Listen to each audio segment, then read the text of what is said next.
Hello and welcome to Casting Roles, a persistent D&D campaign played by a bunch of theater nerds. Thank you for joining us. If you are enjoying the show, please don't forget to like, share, and subscribe. And if you want to see more and get a larger audience, go ahead and share us over on social media as well. You can find us at Twitter at Casting Roles and on Facebook at Casting Roles ILM. And you can find all of our links and everything at a one-stop place at our website, castrolls.com. We stream here on Twitch every Tuesday at 7 p.m. Eastern Standard Time, and videos are uploaded on YouTube on Friday of the same week. But if there are no further announcements, and I got to take a plastic bottle away from Sully, we'll go ahead and start the show.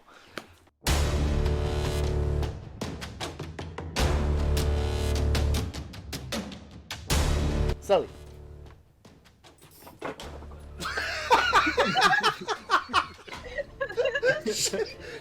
I said, Sully, and she went, and then ran away with the bottle. Where did you put it? I told her to leave it. No, leave it, leave it. Leave it.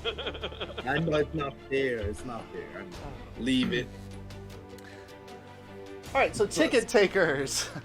So after the official ceremony performed by Darkon Cerulean, one of the members of the Curia Regis, the right hands of the king, which established the Adventuring Guild officially, you sat down with Abel's father, Ogon Abioye, the ambassador from Nuevia, and Princess Alora Bellinor, to discuss kind of next steps, putting pieces together and realizing that a lot of the threads were binding groups together that were opposing some of the issues in the kingdom. You decided that your next destination may be the mining community of Feldspar. But before heading off, you wanted to wrap up some loose ends within the Riverlands, and so taking one of your original jobs, you headed off to the oh my gosh, my brain just went blank. The Haverly estate to find Lady Haverly's lost displacer kitten.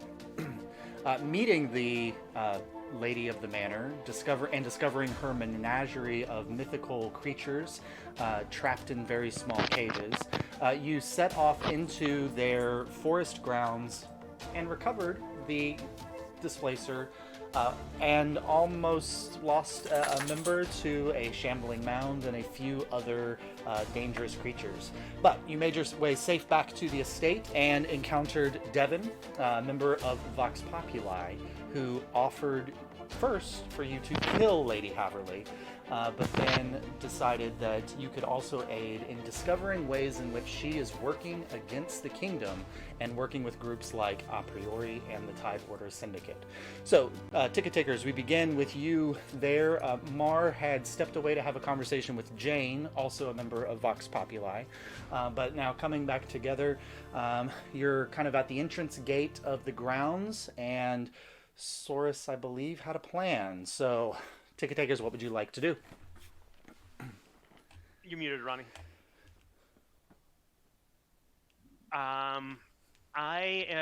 Is Jane still there, or? Yeah, so Jane and Mar kind of stepped aside and had a private conversation, but when they finished, Jane returns, Mar looking a little shaken by the what transpired. Don't know if you're staying a little bit separate, Mar, but everyone can kind of see that. And but then Jane comes back over with you and Devon, and so they're kind of waiting to hear what you all have planned for what they asked you. I am going to take Lucy and return her now. The rest of the gang is going to stay here in case I don't return. They can mount a rescue. And then once I get back, we'll figure out our rest of our plan of action as far as infiltrating the grounds and procuring evidence. Jane, hearing you kind of say that to the whole group, says, "I might be smart if I go with you, as I'm Lucy's handler, so I can guide you through on that." It would be best if you were to, when we get there, to distract I'm blanking on his name. Her major domo, Oh, Eobard.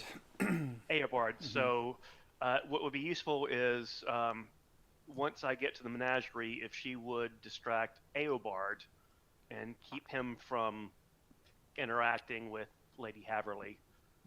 Uh, yes, I can. Absolutely, I can do that. Yes.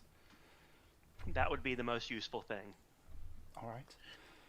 Um, By the way, should you ever consider a change of employment, go to the Golden Ass Tavern and we shall find something for you there.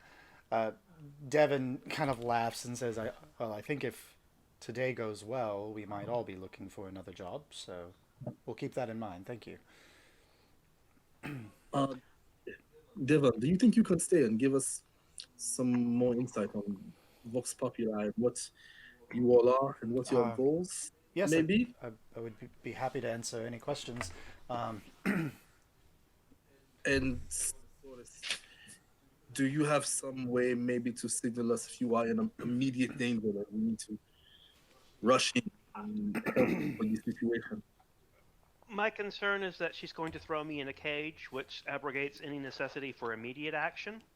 So smart and stealthy versus immediate and loud is probably going to be the better bet. Alora, Yeah. for a moment, just says, "There is a way to definitely prevent you from getting into a cage. You could take me Would along." no. Okay. I appreciate your kind and generous offer, but I have a plan. Well, she reaches into her side satchel. She pulls out a little emblem and she flicks it in your direction. Uh, that should provide safe passage. Anybody who is bearing that mark and suffers at the hands would be hurt. That's a symbol of the royal family. Thank you. Hopefully I shan't need it. I bid the group a fond farewell. Soros, Yes, can I have a word with you before you go? yes. I lead Soros away from the group. Okay. So you get a few, 20, 30 feet away. Um, Yes, Marlowe. You told me before, in the place you were made, they were experimenting on lycanthropes. Did you see any of them? Not that I could recall as such. I know they were there, but there are moments, the vast majority of that time is blurry. I can recall glimpses of things, but it was only the last few days that I were there that I really remember. Which point I was able to plot and effect my escape. All right. If I recall anything, I will let you know. I'm going to give you this heads up Mm-hmm. because I respect you Yes. and I know you have a plan, but I'm going to interrogate Lady Haverly. And I don't care if you want me to wait until tonight, and I know this is supposed to be like a in and out kind of stealthy mission, but I need answers from her, and I really don't care how much she bleeds until I get them. What do you need to know from her, if you don't mind me asking?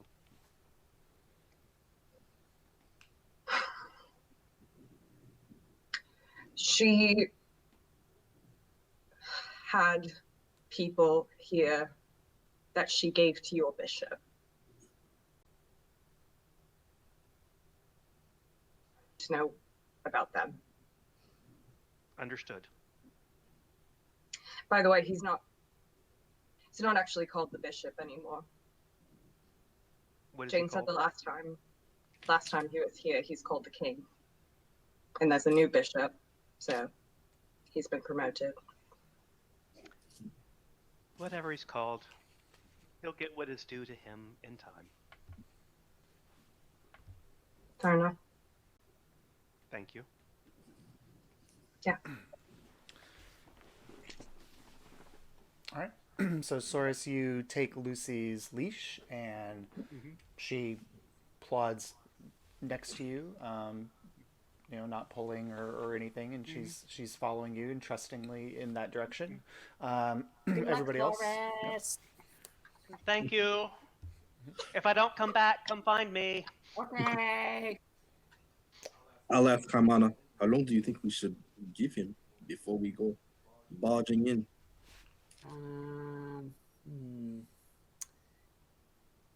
Well,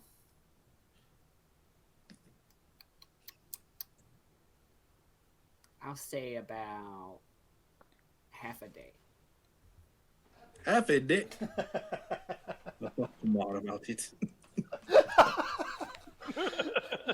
All right. So Dad Soris. didn't give me the answer I wanted. I'm going to Mom. All right. So Soris, you and Jane head off to the main estate entrance, the same place where you came out.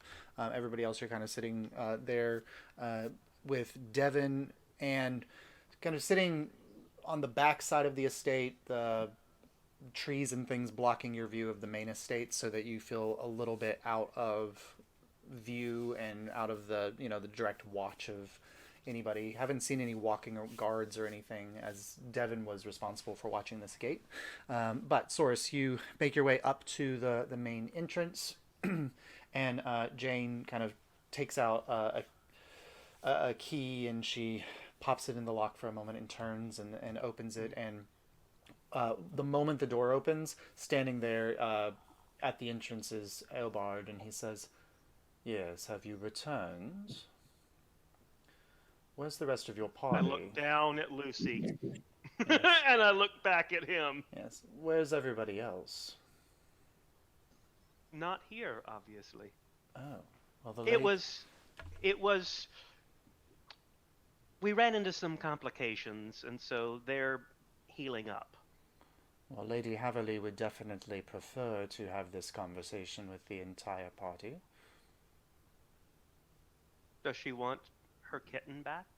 Well, priority one. Thank you. And he kind of nods and kind of guides you through. And Jane is like standing back for a second, and then she follows.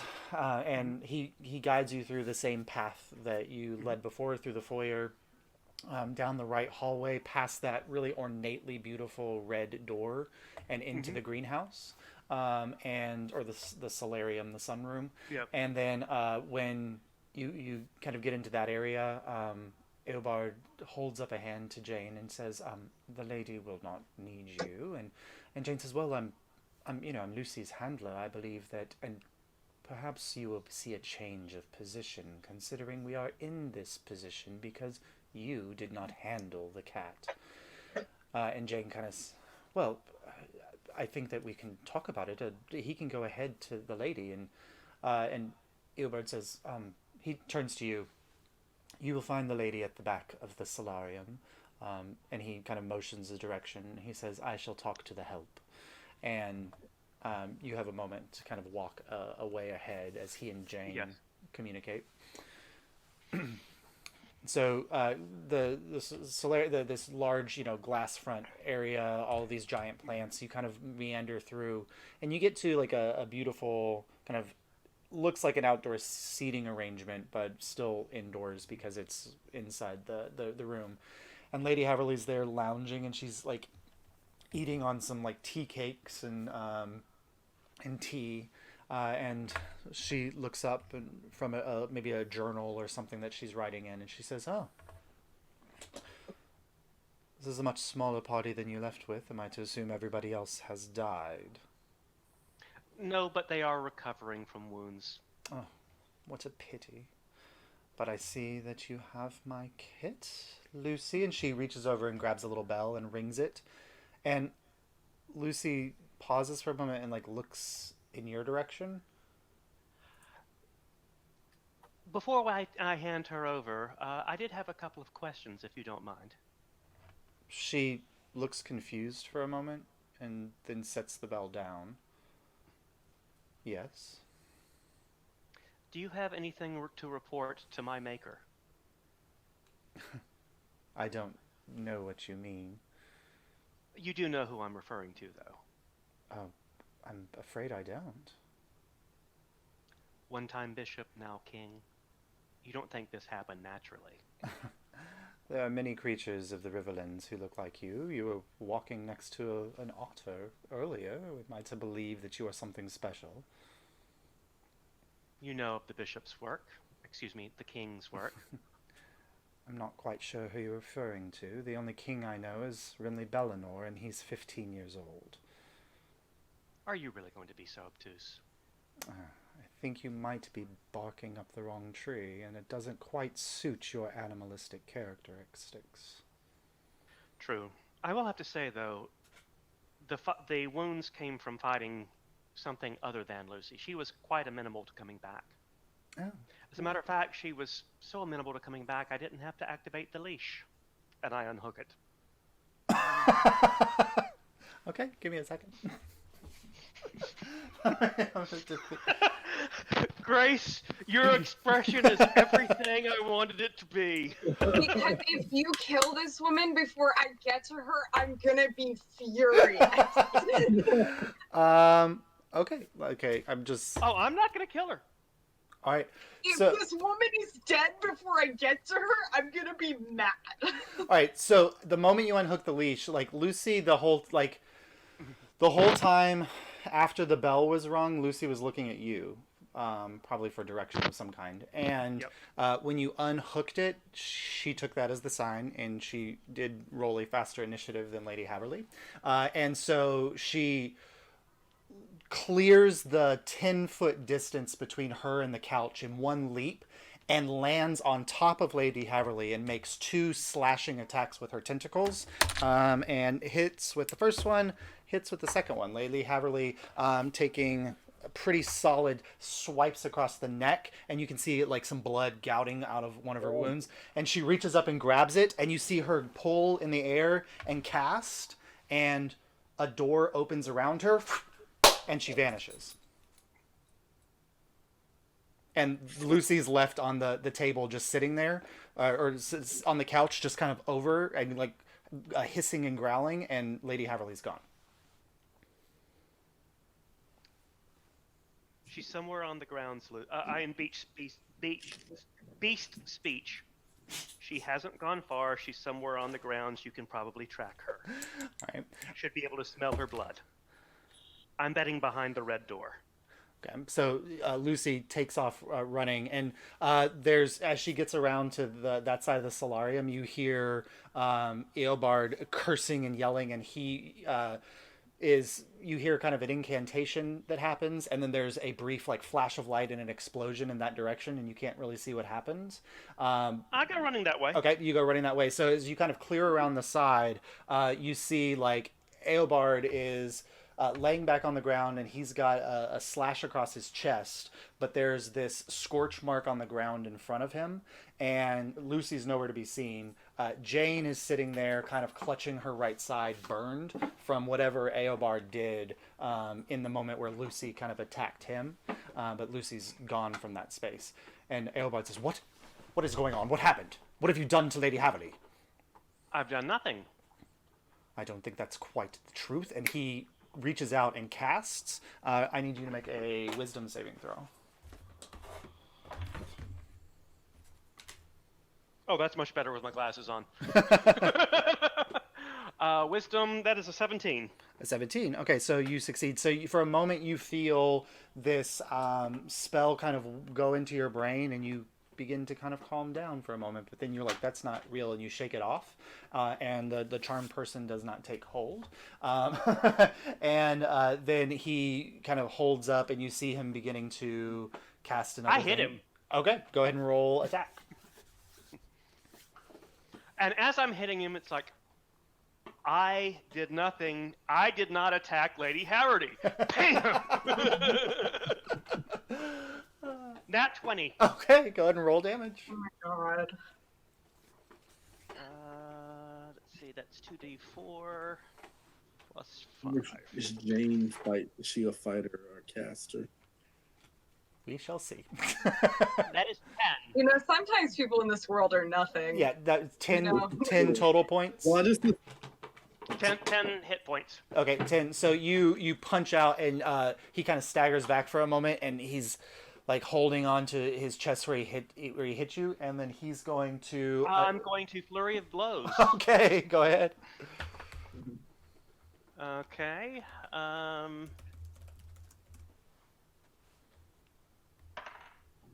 Let's see. 20 not natural. Okay, that hits. And that is 7. Okay, 7. And you must succeed on a dex saving throw or be knocked prone. That's a 10. So he gets knocked prone. Great.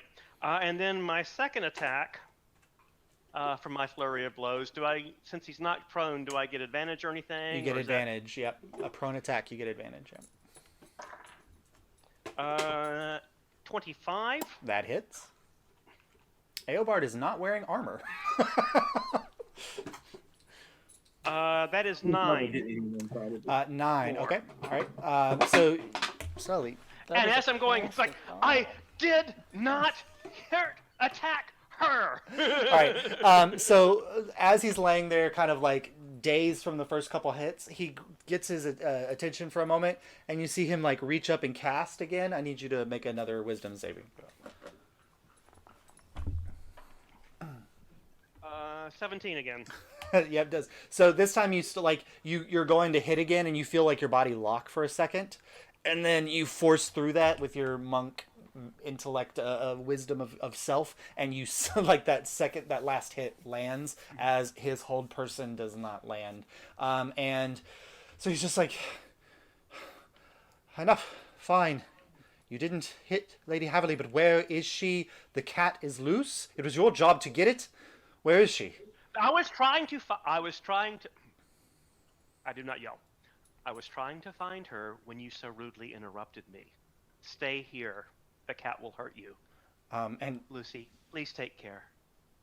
And Jane. And I go running off. Yeah. Jane. Jane. Jane looks pretty hurt. And so she's kind of clutching her arm, like she hasn't moved her arm since you saw her where that burn mark was. And so she just kind of nods lightly, and you see her kind of reach in to a sack, and she's pulling out bandages, and she's starting to wrap up her arm, but she's not moving it at all. So you tear out of the solarium into the main hall. And when you get there, you see that red door. Lucy is at the door, like scratching it and kind of pawing. Can't get in. She's like mewling like back and forth in front of it. Like try and open the door. It's locked. I try and kick it in. Okay, go ahead and roll a strength, or I guess roll attack against the door. 19. Okay, go ahead and roll damage. That does hit the door though. Yeah. Just 9. Okay, so you hit it, and there's like a reverberating like as your foot makes contact, and the door shakes. Does not seem to come loose of any kind of hinges or anything. I kick it again. Okay. 16 plus 7, 23. Okay, go ahead and roll damage. That's 7. 7. Okay, so you kick again, and there's that like boom, and like the reverberation, and you can kind of see that there's like a little, like on the sides where the hinges are, like the wood is separating a little bit, but at that moment you hear kind of a voice coming from down the hallway. Even if you manage to get the door off the hinges, it's magically sealed. I don't think that you'll be able to get in. And you see Jane there, like holding her bandaged arm. Eobard has. How do we get in then? The only other person other than Lady Haverly who has a key is Eobard. I go running back to Eobard. Okay. When you get back to the solarium, he is not where you left him. Uh-oh.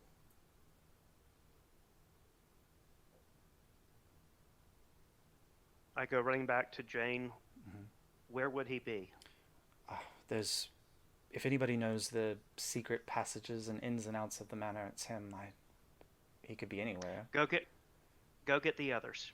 Okay, and you see her. She's not moving quickly. She kind of limps away down the hallway, and Lucy's there muling in front And of. I keep kicking the door until I can break it down, even if there's a solid barrier behind it. All right. So over the course kicking the door in. of whatever time this is, you do enough damage that the hinges do separate from the wood paneling, and the paneling is shattering in the area. But it's almost like as if there's some kind of bar that's preventing the door from opening, even though you have physically separated it from that space. I try pulling it out instead of pushing it in. I still won't move. So cutting. Are there any windows go or ahead. anything?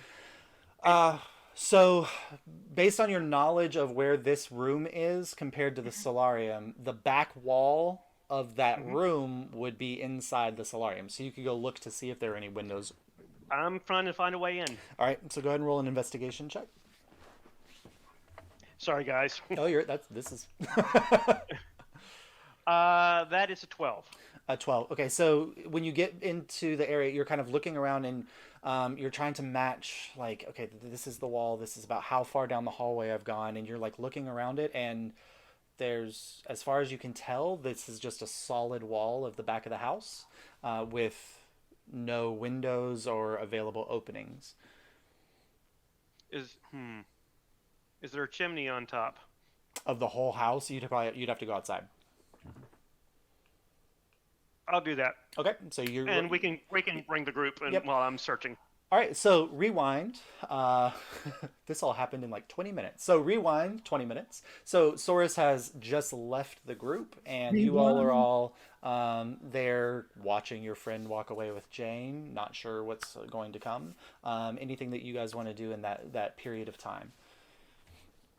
Yes, Abel I'm wants sure to know. Sora's gonna fuck this up in any way. Just immediate cut to Everything's fine. And we all go directly to yeah. Abel wants to know as much about the Vox Populi as, is it Dave? Devin. Devin, as Devin can tell us, who are its leaders, what is their goal, who's in power, all that kind of stuff. So I just say, tell me about your organization and what you plan to accomplish. Well, Vox Populi was founded in. There are some things that I wouldn't feel comfortable telling a non-member. So just suffice it to say, in Hightower, in response to there was a food shortage that happened a few years ago, and the wealthy didn't seem to care that there were those of us who were running low on the food, and so we kind of rose up in protest against this food shortage, and ultimately it was finalized, and they brought in more resources and were able to get it to the people. But the leader of Vox Populi, or it wasn't even called Vox Populi at the time, the leader of this organization decided that the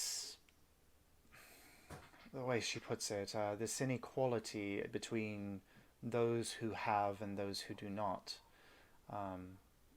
is a plague on Alyria, and she started to gather like minds and work with a few underground organizations to build not quite an army, but a system of spies who could go and wheedle their way into different areas of Illyrian culture and see what those in power are doing to abuse their power, and how we could potentially put a wedge between themselves and that power. And who is your leader? Um, What is her name? If we wanted an audience, how would we contact her? well, Give us the names of everyone in your secret organization. if Preferably the location as well. Some And of their our immediate goals family may members. align. I It might be a good idea that we eventually meet some of the leaders of Vox Populi. I'm not a very high-ranking member. The leader of the local group is Harlan in Inniswood, and he would have more information. However, I only know her as the Maven, and any in Hightower who know that name would be able to potentially introduce you. That's not her name, that's her title, but they say she's amazing and unforgettable, but I've never met her myself. The Maven. The Maven. And Harlan would be the best connection to your leadership. I would say if you could find the right inn in Hightower, then that would probably be the best. I can give you a letter of writ saying that you helped us, if all of this goes well, and that may be a way of introduction. I would just say that, however, walking around Hightower and asking about Vox Populi, one, won't get you very far because we try to keep ourselves very secret, and two, could get you arrested because after the last protest organization, the local people of Hightower kind of put laws in place to quell dissent. So I would assume we should not go around the streets asking about a secret organization No. that wants to overthrow the aristocratic But if of the. you know somebody who has an inn in the underworld of Hightower, it might be much easier for you to locate them. Okay. Hi there, backstory. The one who's not there. I appreciate your candor, Devin. As I said, I'm fairly low ranking. I only joined because, as I said, the shortage of food in Hightower greatly affected my family, and Vox Populi helped to end that. And I felt I needed to give back. And people like Lady Haverly have been untouched by the turmoil that is beginning to affect large portions of the kingdom and seem unaware or unconcerned. And when we discover that they themselves might be contributing to it, I'm fairly tired of seeing those with benefiting on the backs of those who don't. Yes. Jane did mention that Lady Haverly was the one that set loose the beast that is terrorizing the local towns. Yeah, so it could feed. That is precisely the type of thing that we wish to fight against with our guild. And I'm slightly concerned that you think that's the greatest of her sins. I do not know much of this Lady Haverly, and perhaps we can learn more about her and others who need to be brought to justice. Well, suffice it to say that much of the Riverlands belongs to Lady Haverly, and those who struggle to maintain their farms that have been in their family for generations, or to find the resources that they need on trade lines that are heavily taxed. This is all on her. It's on her family and the patricians as a whole. And the king is too young and stupid, no offense, princess, I apologize, but too young and stupid to do anything about it. Huh? A little offensive. Well, and Alyria says, well, to be fair, he is quite young, but as I did not know any of this was happening. And Devin says, well, That's the point. They want to keep you blind, believing that we still live in this paradise that the gods created. It's not that so much anymore for the rest of us. You said the leader was called the Mave? Maven. Maven, okay. Thank you.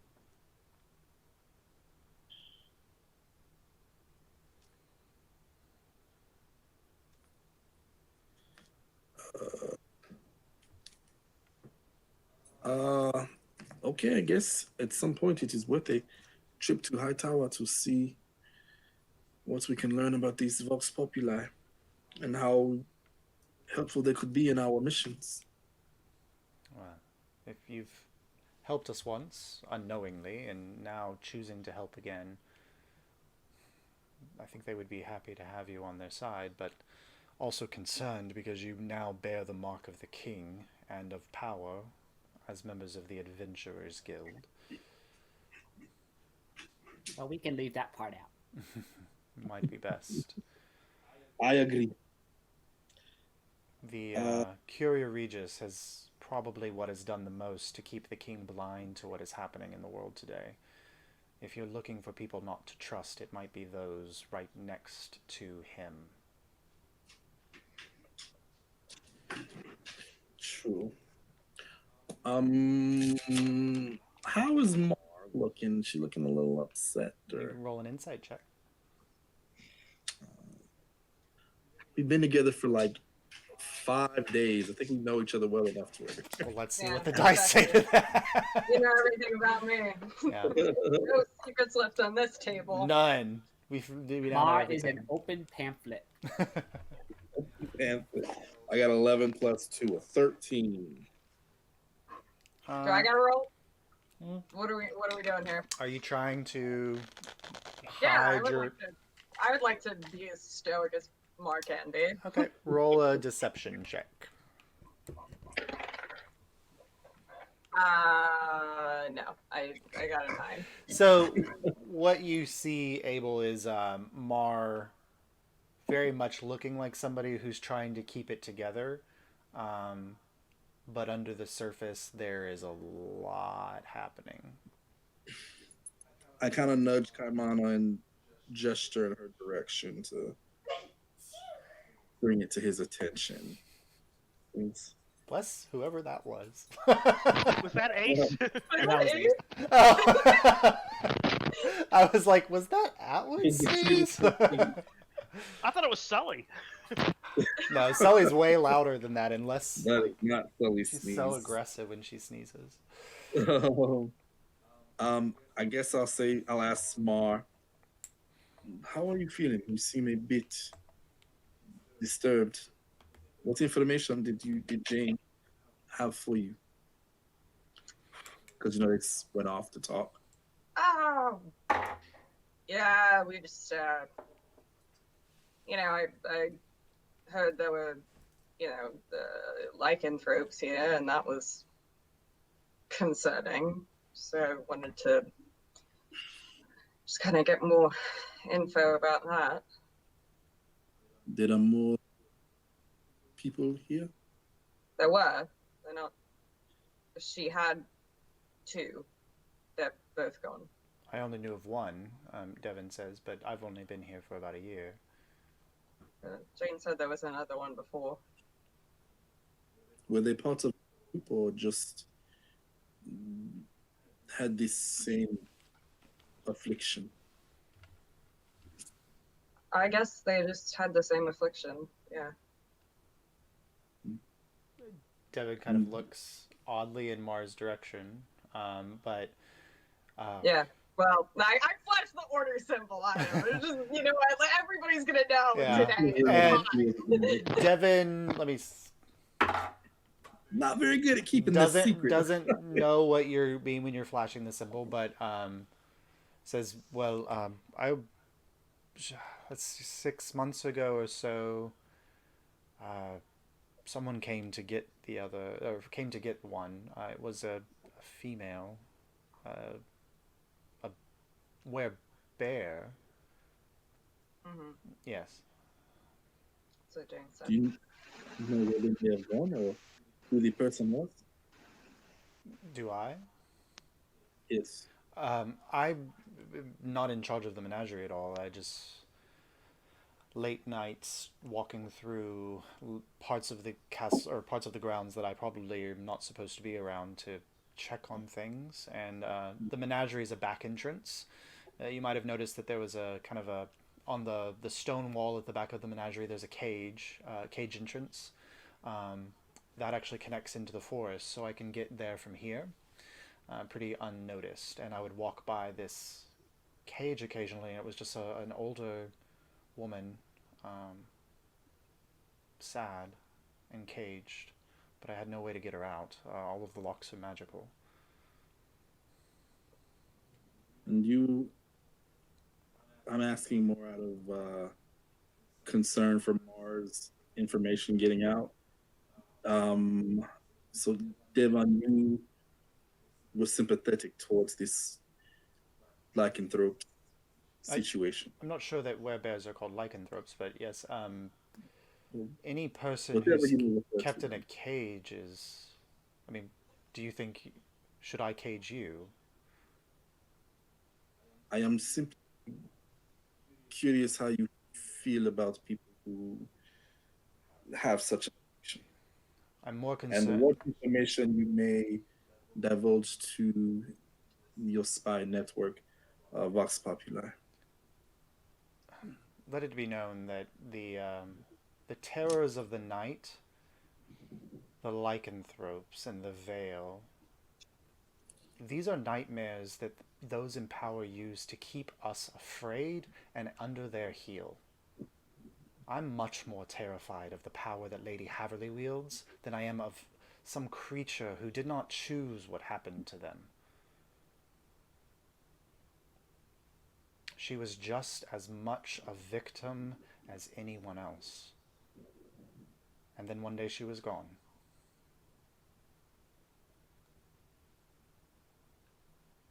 Okay. I step away from the group for a second.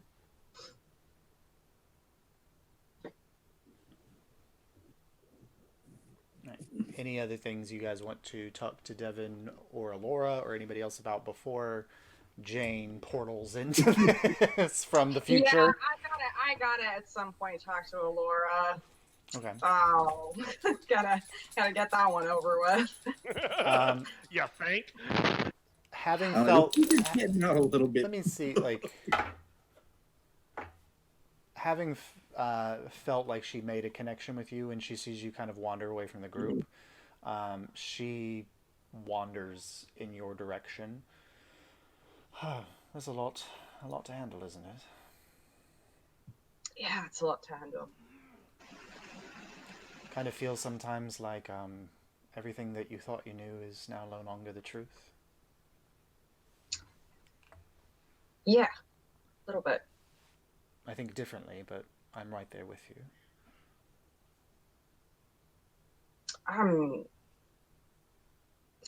I guess I'm sorry I didn't tell you. No, I'm not. I'm not sorry I didn't tell you. I'm sorry you had to see it. Um, oh, this? And she kind of makes a motion to her neck where you keep your symbol in the same space. Yeah, the whole Um, the thing. she winks a little and smiles like, I'm a princess. I know the people who serve the king.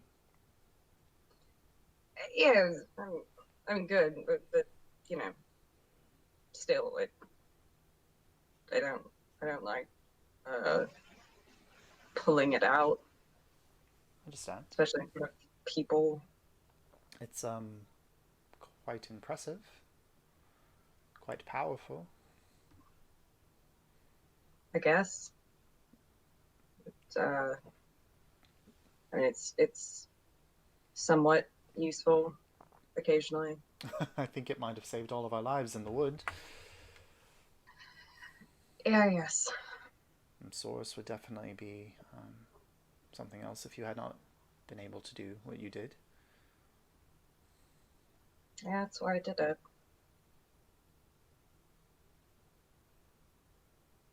You But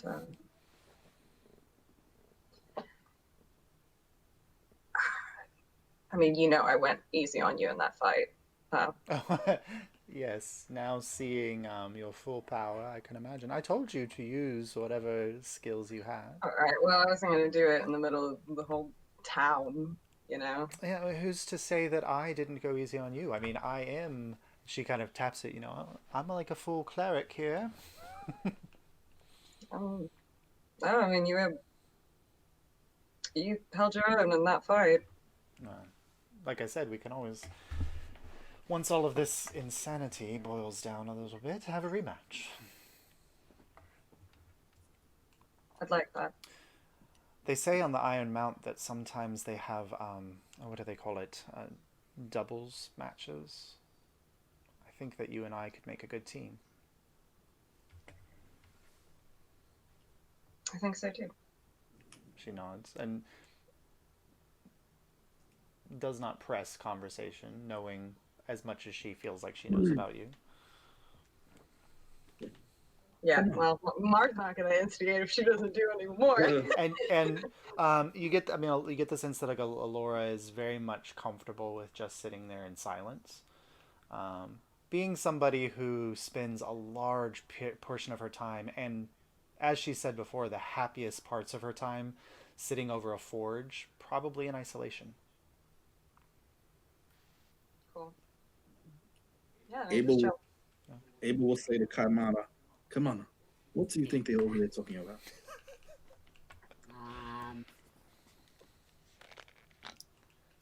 Probably where they want to eat tonight.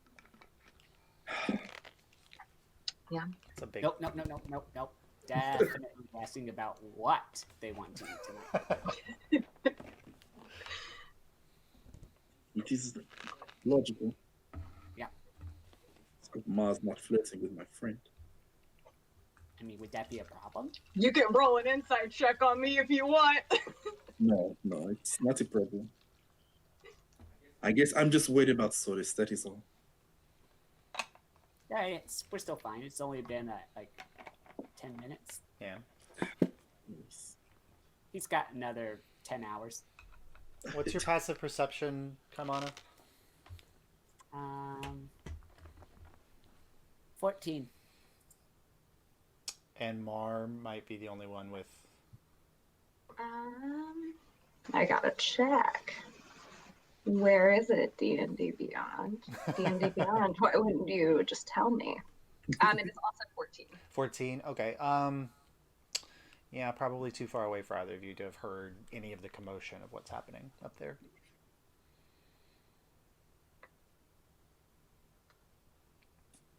All right. So, conversations and things happening. After a few moments, you notice Jane, or a figure, making their way back from the manor house to where you are. And after they clear a little portion, you're able to see that it's Jane and that she is limping and looking pretty injured.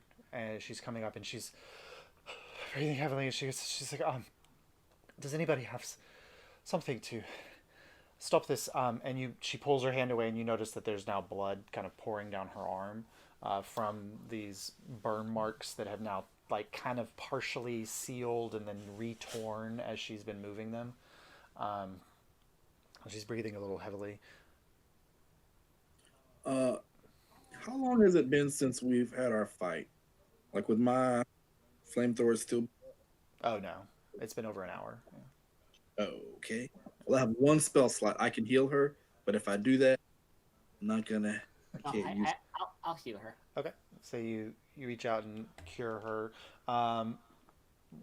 You can roll and let me know how many hit points she regains, just in case Jane finds herself in the middle of some other kind of violence between now and the end.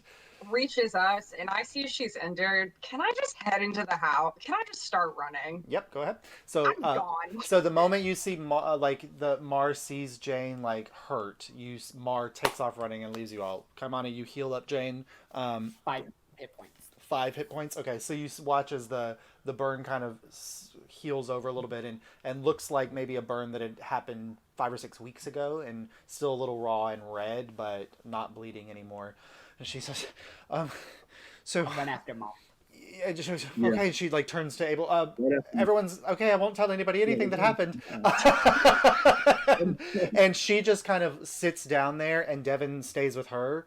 And then Alora tears off after you guys. So you are all running, and so Mar, you get to the front entrance of the house first, and Jane has left it slightly open. So you're able to kind of kick your way in, and you tear into the main hallway. And in the distance you hear like this kicking thudding sound, and so you tear off in that way, and you round the corner, and immediately there is a displacer beast kind of like in your face, like jumping in your direction, surprised at this person coming around the corner. Source, do you say anything to Lucy?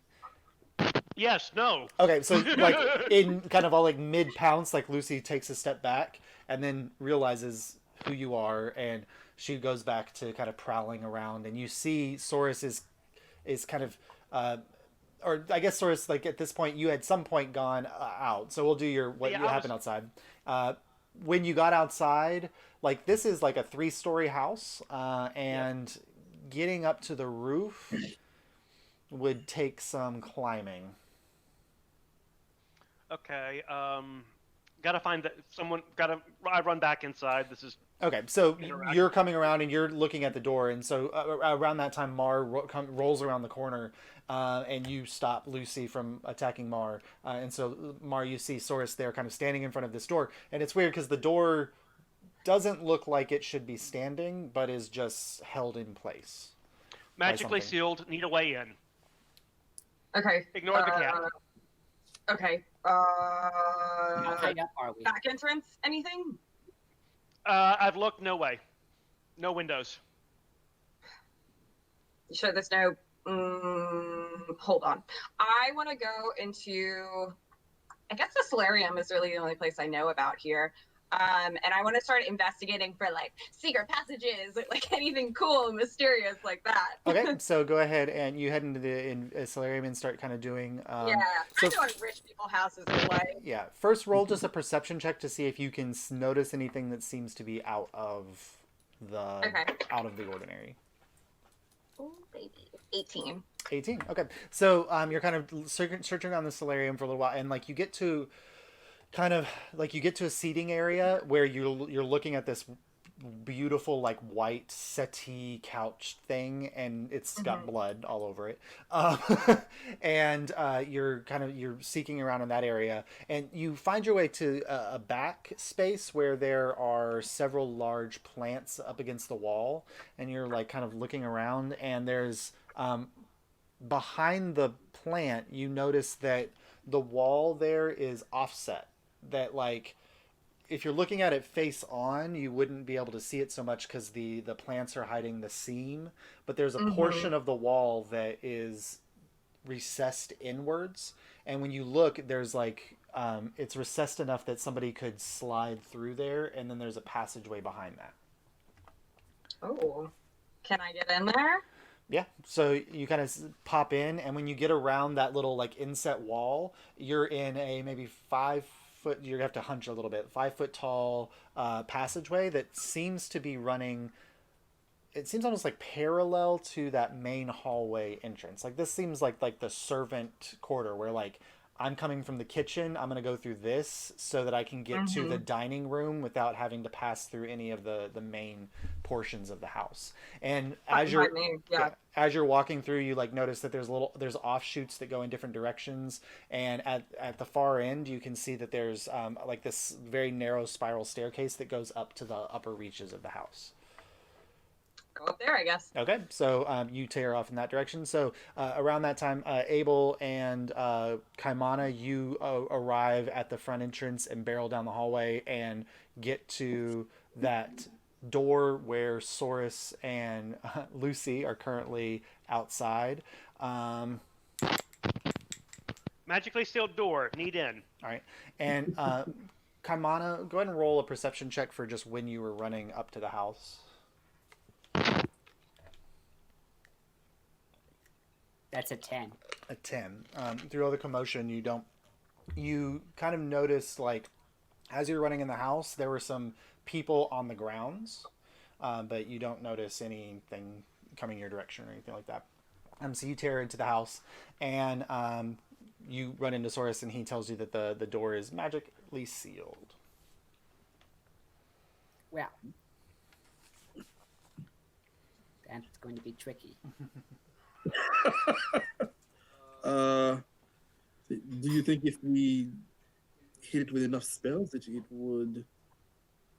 the magic would? I don't have anything to dispel a magically sealed door. No, let me look around the door. There might be a switch around here. Okay, roll an investigation check. I'm helping. Okay. The two of you are kind of like carefully analyzing all like the bricks and everything and the wooden paneling around the door frame. Mm-hmm. That is a 1. You do not. With advantage? Does it get with advantage? Yeah, you guys are both looking. Mm-hmm.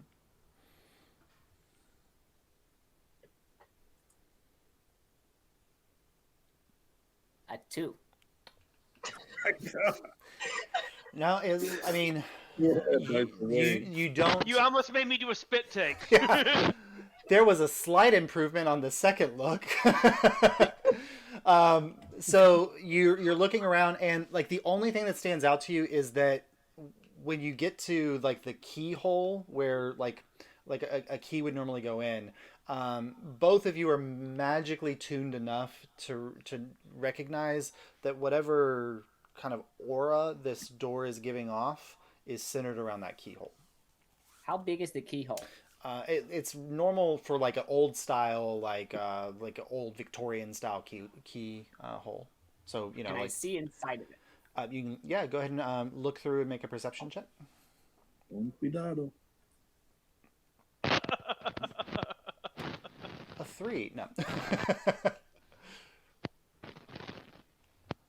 That is a 22. Much better. So not only using your eye, but also your ear. So you kind of get down and you peer through, and your vision goes into that keyhole shape or whatever. And through it, it's odd because the room on the opposite side, you are aware of how large this space is because you went through this area before. The room on the opposite side of the door frame seems larger than it should be. And looking through, like you see, there's like a distant fireplace that's kind of giving off a soft light, and in front of the fireplace there is a large desk, and there's this beautiful mantle over the fireplace. You don't see any movement, and like listening very keenly from within the room, you don't hear any sound. I would like to pluck one of my whiskers. Okay. And see if I can poke it all the way through the keyhole. Okay. So I'm trying to think. So you take the whisker, you put it in, and I mean it goes through the keyhole, and when you pull it back out, it comes out whole. I will shape change into an ant. Okay. And then crawl through the keyhole. All right. So let's see how I wrote that. I like having a druid. All right. So so you go in, and there's a moment, like there's not like a feeling that you've like gone through a portal or anything like that, but you pass through, and the moment you're in the other room, you're like, yeah, this space is definitely much larger than it should be. Like there's no other entrances or exits, but it is a room that is larger on the inside than it appears it should be on the outside. And roll a perception. She's got a TARDIS.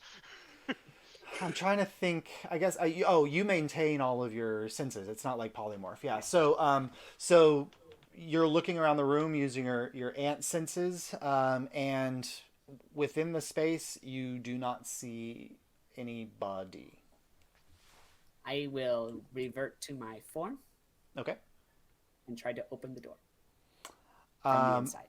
When you grab the knob and turn it to open it, go ahead and roll a dexterity saving throw. Oh, fuck. DC6. Language, Kamana. You're not there to hear it. You just hear muffled through the keyhole. Oh, fuck. I feel like Mar taught Kaimana this word. 21. 21. Okay, good. So you will only take half damage. Great. But does he open the door though? That's the. You open it and there's just a silhouette of an otter char mark on the wall. Oh, All right. So as you kind of you turn the knob, and it like you feel this like click, like oh it unlocked, and then the moment you pull, you feel like the energy where that keyhole is, it releases, and a expanding ball of energy slams out and hits you and knocks you about 30 feet backwards, and you like tumble end over end in onto the floor, and you take 18 reduced to 9 hit points of damage from this like kind of force explosion. You all on the outside, there's a moment where you see the door kind of shake, and then it gets blown in your direction by the force blast. So I need Saurus, who's definitely standing in front of the door, and Abel to roll a dexterity saving throw. Dexterity save. Oh, good. I finally opened the.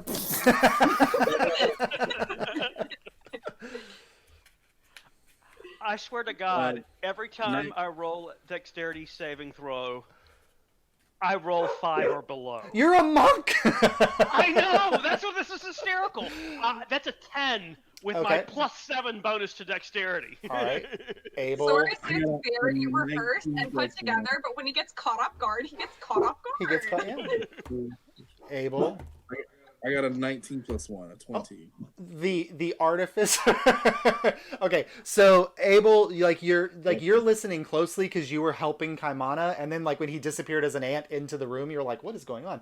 And like there's a moment where you hear this like like sound from the other side, and you're like, what the fuck? And you kind of step to the side. And I feel like Abel's blown enough stuff up in his time that I know what that sound means. And like just as the like explosive blast hits the door and launches it, Abel like sidesteps, and Saurus, you're like, what is woof? And this heavy door like slams you back and pushes you, like slams you against the wall on the opposite side of the hallway, and you take 6 points of bludgeoning damage. Sally, hi. But then the door kind of falls to the side, and no, you got out of the way. I opened the door and step out. Yeah. Considering I was beating on the door earlier, the door getting some revenge, fair enough. There you go. Yeah, and the way that the trap was situated is it went off in the direction of wherever the movement was coming. So Kaimana opening it from that side, the trap activated in Kaimana's face, but the energy of that blasted the door into Saurus. So where I knocked it off the hinges earlier, that probably wouldn't have been as bad if I hadn't have done that. There you go. But now there is a open door frame in front of you, and you all are looking into this room that is slightly larger on the inside than it should be. So I assume Lucy goes bounding in. Yeah, Lucy tears in, and she's sniffing around, and then there's a moment where she kind of sits down, and she looks in Saurus' direction, and she says, she wasn't here. The garden. And I go tearing out to the maze. Yeah, Lucy takes off in the direction of the menagerie as well. And so Saurus and Lucy tear off in the direction of the menagerie, and you all are here in this open space. Mar, so did you go up the spiral stairs? I think so. Yeah. I'd go up the stairs. Okay, so there's a moment when you're going up the stairs, and like you get up to like the next level, and there's another hallway that goes down on the second floor. And then you get up to the top level, and the hallway goes down again. And so you can choose kind of which floors to explore. At some point, you do hear this really loud thud sound from far beneath you. Further into the house. Down, knowing my friends are just exploding things down there. So I guess I will go to the highest place. I feel like that's where I would assume she might be. Okay, so on the third floor, that's the highest that this goes. Yeah. You follow the hallway, and there's a few exits off of the hallway. There's one that goes to this a small doorway off to the side, And then when you get down further, there's another kind of hallway turn, and then there are 2 doorways off to the side on this one. Josh, is it insane to assume that I could maybe like try to like scent track this woman? Like, I assume like a person like her is probably wearing like really overly expensive dumb perfume. Blood. And, like, maybe I got a whiff of that earlier, and I can try to like wolf track that. Yeah, go ahead and roll a survival check for me just to see, like, can you pick up on her scent? And then if you do, then you would get advantage on the tracking I check. don't know she's bleeding, so I won't say blood because I didn't. You did see blood, but you don't know if it was hers. Yeah, I don't know if it was hers though. Yeah. I mean, I saw Jane bleeding, but I feel like that's a stretch. Natural 20. So very keenly you remember, like, when you were standing in her presence in the menagerie, she was giving off this like almost like you wouldn't necessarily understand it as tropical, but like this tropical citrusy smell. That was very unique to any other smells that are in the area. And so now go ahead and roll a perception check with his advantage to see if you're picking up on that in this space. Boy, oh boy. 21. Okay, so With advantage? Yes. yeah. So that first doorway, you kind of are smelling it, and it's giving off this very strong smell of like soaps. You probably think that that's probably like a bathroom or something, in like the back entrance to a bathroom area. And then you keep walking around to those 2 doorways. One, not giving off any strong smells. There's kind of like this maybe musty, like books maybe. So maybe like a library or something. And then you you keep going. And before you even get to the 3rd door, that citrus smell hits your nose. Get her. Are you going to go in that door? I would like to sneak in that door, yes. Go ahead and roll a stealth check.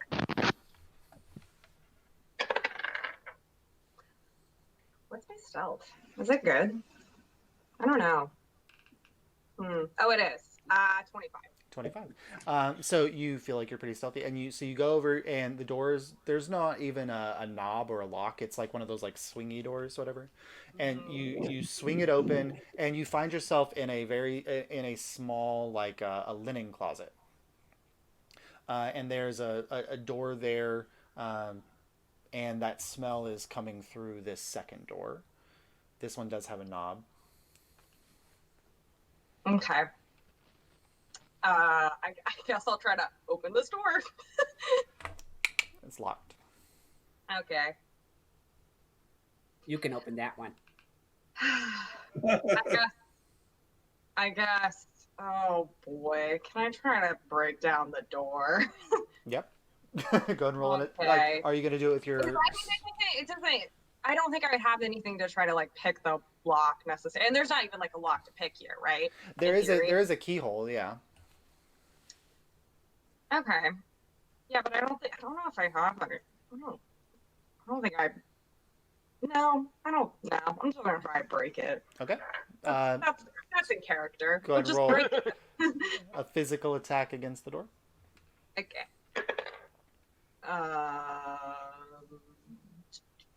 15. You slam your shoulder against the door, and you feel it pop, and the whatever lock was holding it in place just snaps a little bit. Not a very strong lock, Cool. and the door swings open a little bit. I go in. All right, so you push open the door, and Source, what are you doing? I'm tearing through the menagerie. Okay. So you're racing through that area, retracing your steps. Okay. Yeah. Obviously, perception checking for anything I can find. If I see any blood on the ground, that kind of stuff. All right, go ahead and roll a perception check. Yeah. No, I'm running too fast. Roll with advantage because Lucy is looking with you. Still running too fast. Okay. Yeah. So And total of 10. You're both tearing through, and you loop around that first loop, and like right around as you come around the corner, you hear and like that owlbear clangs against the the thing, and he's shaking against there, and you kind of run past that, and it swipes out of the cage in your direction, and you keep tearing around, and you skid around the corner, and you go past that lake that had the kelpie swimming in the lake. And it's weird, as you're running past, you don't see the kelpie in the water. You see there's this small sheep right next to the water, but it's green in color. And then you keep kind of running around the corner, and you get to the aviary where the griffin roost was. And the upper portion is open. It wasn't the last time you were here. And you're tearing around there, and you finally make it into that central inner location. Mm-hmm. And you come around the corner, and go ahead and roll a dexterity saving throw.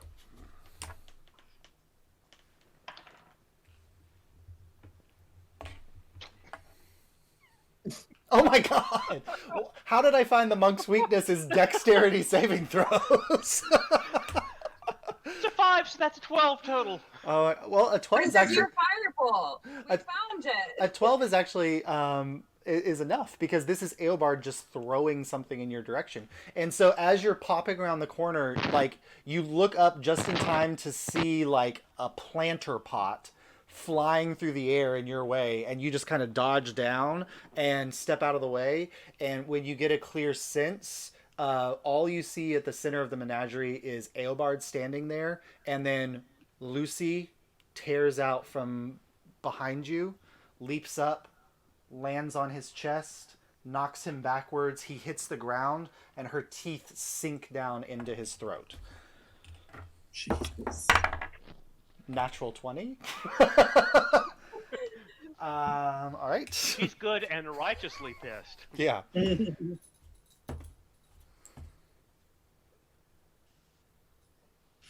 24 points of piercing damage to Eobard, and so all you hear is a no, and then nothing. Silence. I tell Lucy that basically not to attack Jane. Okay. She did not. Basically, the one who handled you, she cares for you. She didn't. She never meant to hurt you. She didn't realize what the leash did. Don't kill her. Everybody else is fair game. So Lucy, and I start searching his body for keys. all right, go ahead and roll an investigation check. Yeah. I want a master key to this whole place so I can go room to room as needed. Okay, that's a better 18 plus perception, so that's 21. All right. So on Is that investigation or perception? investigation. 18 then. Yeah. So on his body, you do find there is a ring of keys. Mm-hmm. All of the keys look 100% identical, and there are 10 of them. So it's kind of hard to tell which is which. But he does have a ring with 10 identical brass keys. Yep. And that's all he carries. I take them and start tearing back in. All right. To the house. Okay. Kaimana and Abel, you guys have busted into the room here. What are you all doing in Lady Haverly's study? I'm searching for incriminating evidence. All right, roll an investigation check. I want to search the room as well. So. All right, what part of the room are you searching? So, like, when you get in, there's this kind of like, it's almost, imagine every time you've seen what the Oval Office looks like, a large desk. And this is sitting in front of the fireplace, and there's a mantelpiece over the fireplace. Then in front of the desk, there's a large kind of rug area that has seating. And then around the outside of the room, there are several bookshelves. A few of the bookshelves have doors, like cabinet doors and things like that. So let me know explicitly where you're looking. I would like to assist Abel Okay. in his search, but I would suggest the desk first. Yeah. So I'm looking more to see where she went. I figure after she's apprehended, we can like get the evidence that we need. Yeah, this So is in case we don't catch her. Okay, yeah. We'll just check. I'll start at the desk and then work my way out. Okay. I want to roll an investigation check with keep advantage. an eye out for like any scuff marks that might reveal like a hidden, door that would lead to. Because he said she ran into this room, but I'll start with looking for the evidence. They did not say that. So, I thought he said Lady Haverly's in this room. He thought she was. I was wrong. What am I doing? Investigation? Interestingly enough, Dimension Door is on the same plane of existence. Easy. Oh, so this is an interplanar room. I didn't know that. You wouldn't know that, yeah. So, but it's the only she has this it's like a mage tower, but it's just a room. So yeah. It's a pocket dimension. Yeah. Pocket dimension. I got a 12 plus 6. 18. 18. So as you're checking through the desk, so on the top of the desk, just some paperwork that mentions land holdings.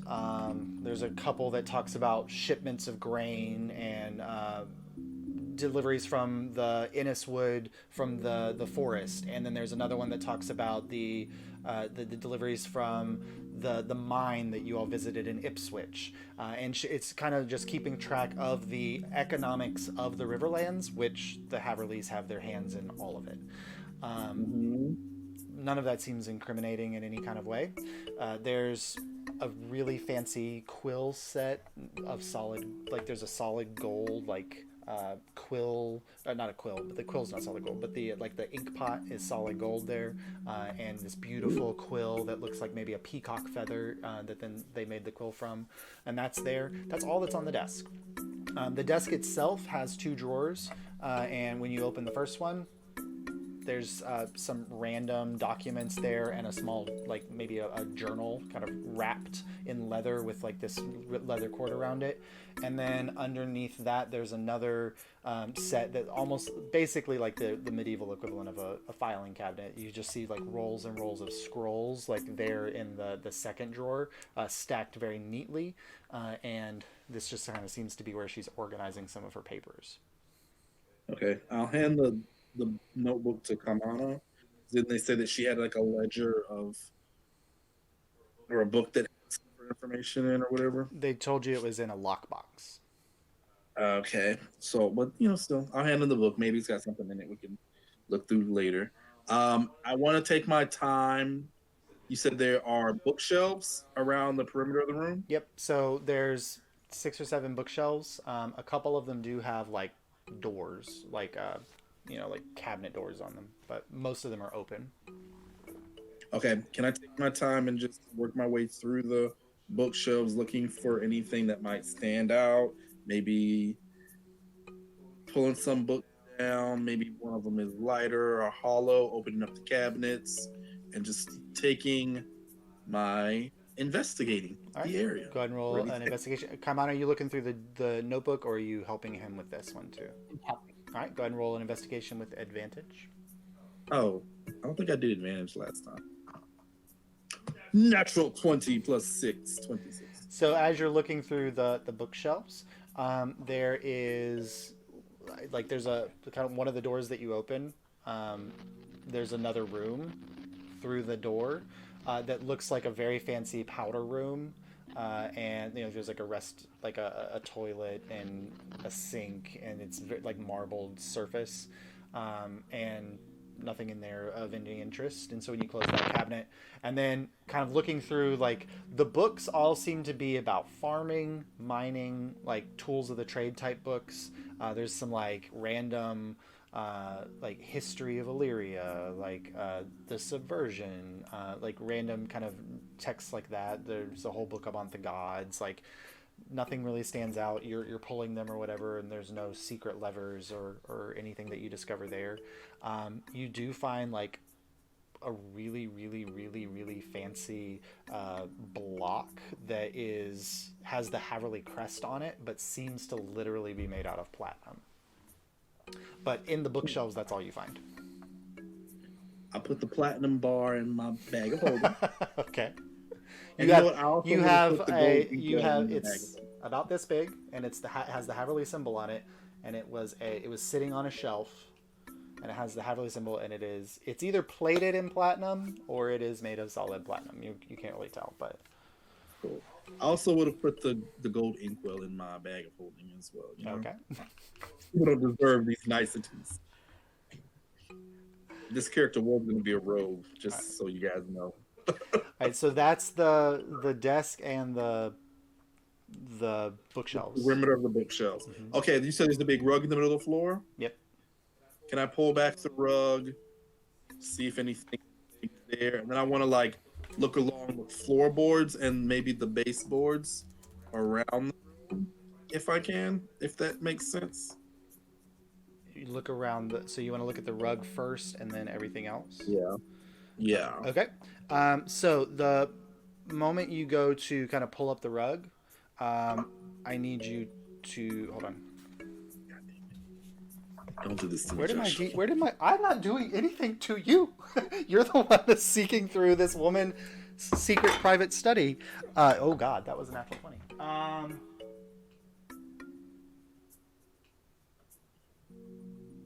I'm not right next to him for this. It can only affect one person anyway. Friends stick together, don't they? Yeah, well, friends also don't take all the shinies for themselves. says the person who has the orb of cleansing still. All right. What is the orb of cleansing? I don't even know what None of you even know. That's the beauty of it. All right. So as you go to lift up the rug, Ronnie, suddenly the rug. It's Abel. Sorry, Abel. Jesus, I'm looking at you on the screen, and so now I've got this. So the rug, you like go to lift up the rug to like see if it has a trap door or something underneath it, and suddenly it rises up and wraps around you, and you feel it slowly wrapping until you're like trapped inside the rug and you cannot move. You are grappled and restrained and blind. And you are at risk of suffocating. So I need you and Kaimana both to roll initiative. There we go. That's the word I was looking for. Initiative. Fighting a rug. You are fighting a rug. I got a 15 plus 1, a 16. 16, okay. Kaimana. I got a 23. Okay, so Kaimana, you look over, and like you're kind of still like looking at shinies on the bookshelf. Like there's like little like carved animals, and like there's a couple like crystal things that are kind of interesting. But Abel skipped over them because they don't look like a value. Yeah, and then suddenly like you hear a behind you, and you turn around, and all you see on the ground is the rug that was on the ground is now wrapped up like a burrito, and Abel is nowhere to be found. Abel? But you see like this like squirming movement at the center of the rug, and so what do you want to do? I am going to cast Shillelagh and start beating the rug. Because that's fine for me. All right, so go ahead and make an attack roll against the rug.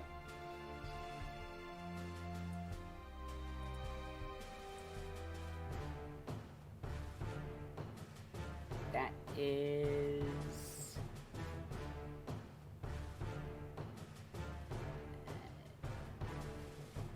14. A 14, which does hit. So go ahead and roll damage against the rug using your shillelagh.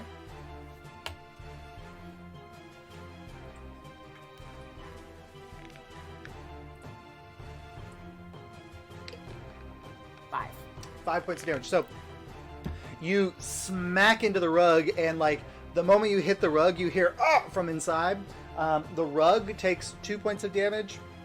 Abel takes 2 points of damage.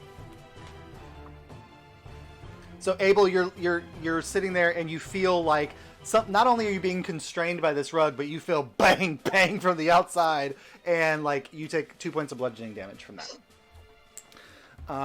And then Abel, you're next. At the top of your turn, where did my D6 go? Oh, there it is. So at the top of your turn, Abel, you take 4 points of bludgeoning damage as the rug is constricting around you. You are grappled, restrained, and blinded. You can try to escape from the rug, or you can try to attack it from inside, I suppose.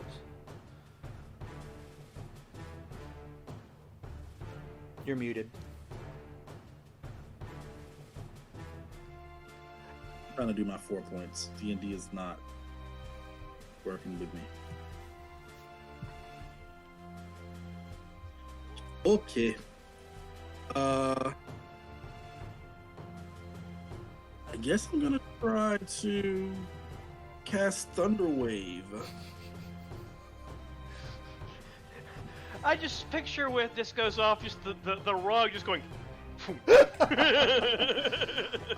Go ahead. It's a dexterity. Is it what kind of saving throw is it? It is a con save. Con save. Not good at that. That is a 14. 14 is the save. Okay, so he takes half damage. Half damage. So 12 is the full, half is 6. And I think it's pushed. It isn't pushed on a successful save. Yeah, it's only pushed on a failed save. Yeah. So go ahead and roll the damage. It's 6 damage. 6 points of damage. I'm trying to read this in a way that.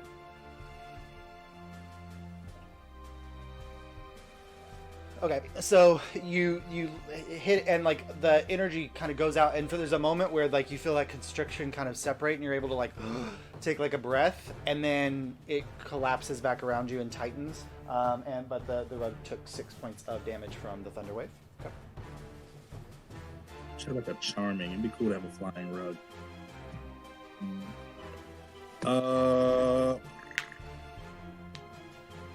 Yep, that's action. All right, which takes us to the rug. It's just going to. Yep, it's just going to constrict Abel. That's 4 points of bludgeoning damage. Okay, she's adding up. All right, that takes us to Kamana.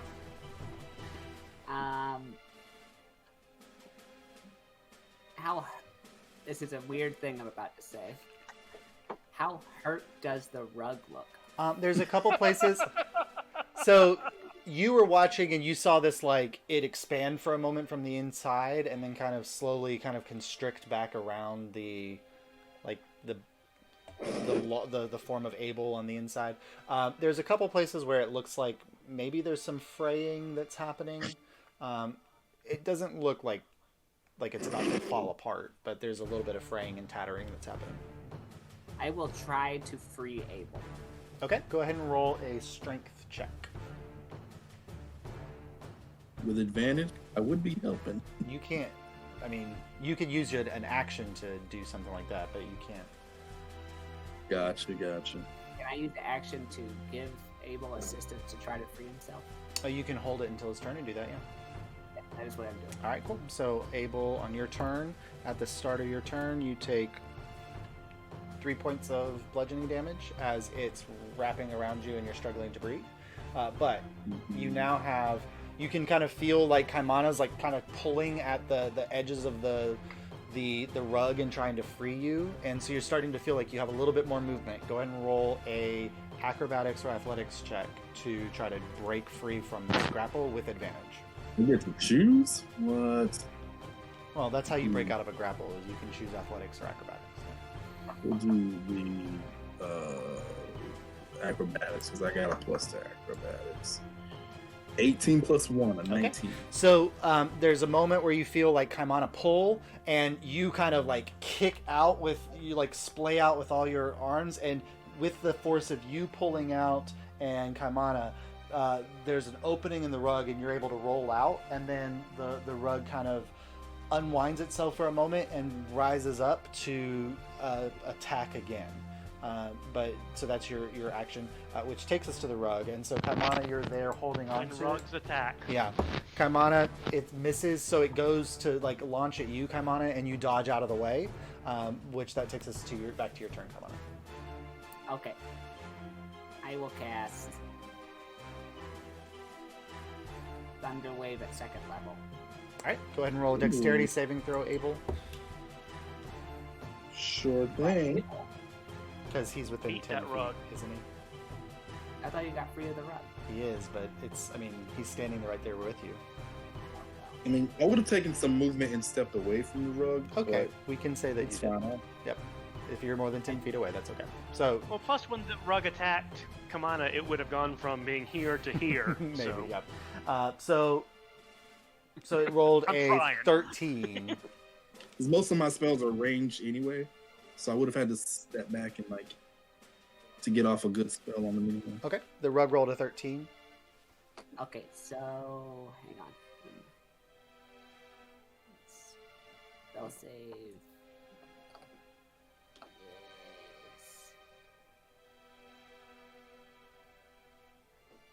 Where the heck is it on here?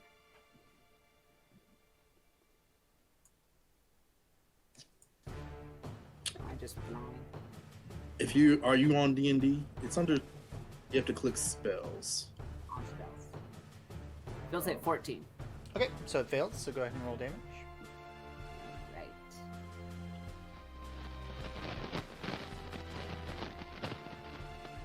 That will be 3d8.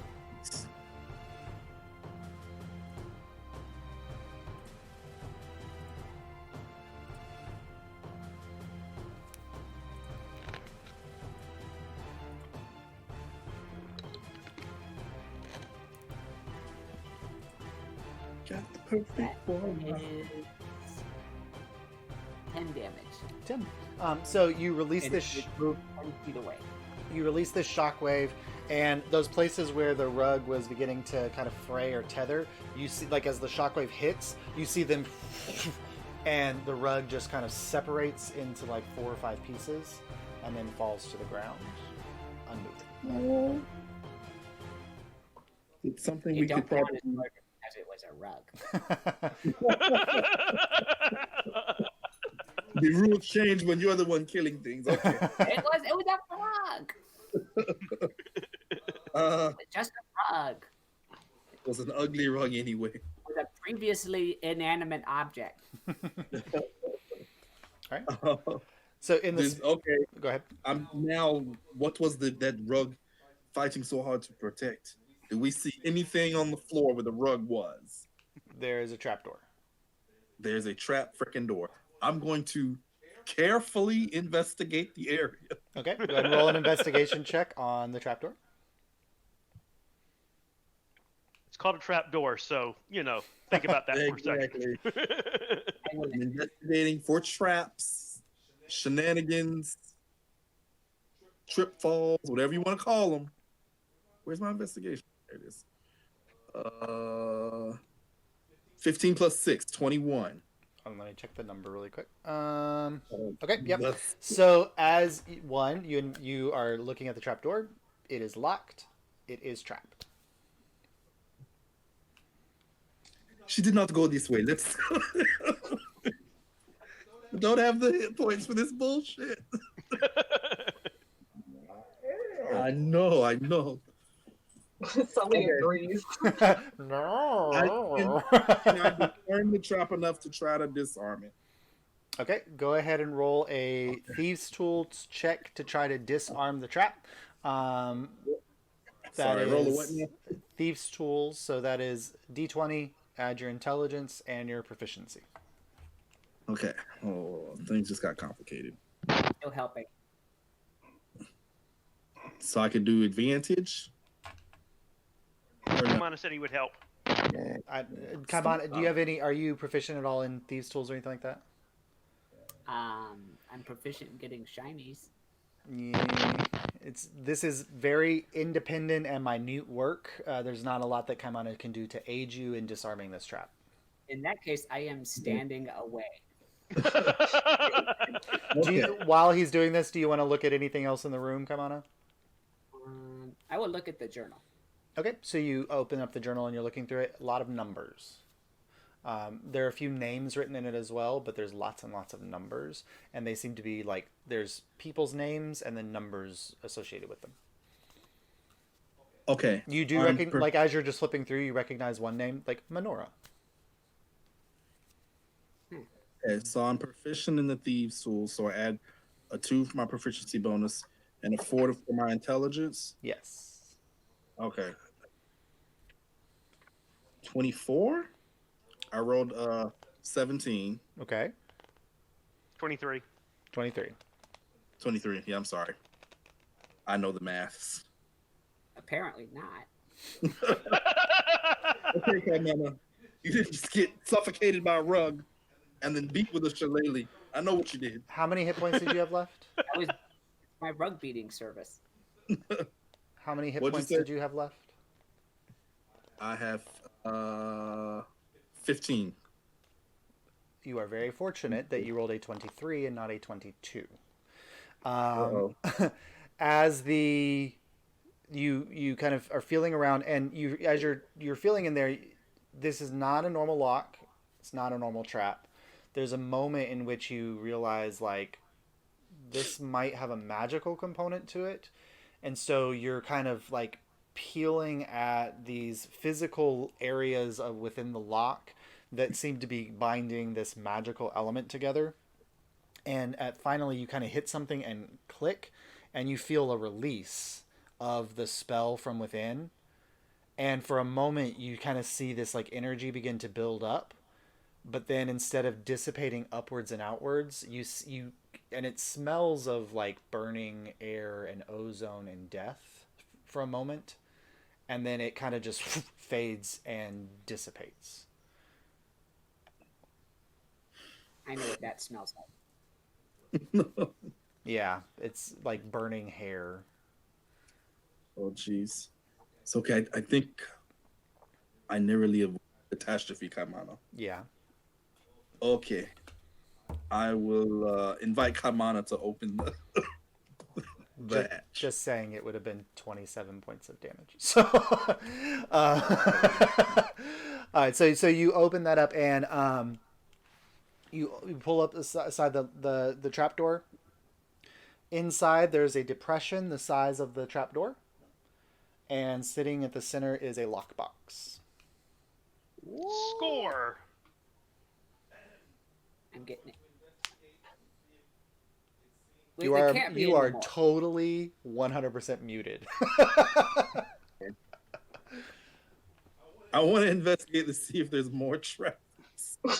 Okay, so I'm you gonna die. you investigate the lockbox.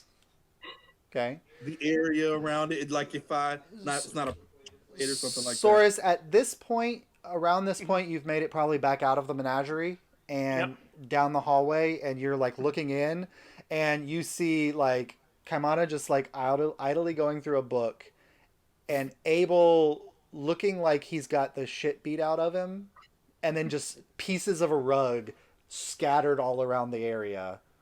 She's not here. I keep going. Basically, what I'm doing is running down. I'm throwing doors open, looking for her. When I finish the hallway, I'll move up to the next floor, work my way back. Okay, so you get into the main hallway, and you kind of tear down there, and you're throwing doors open.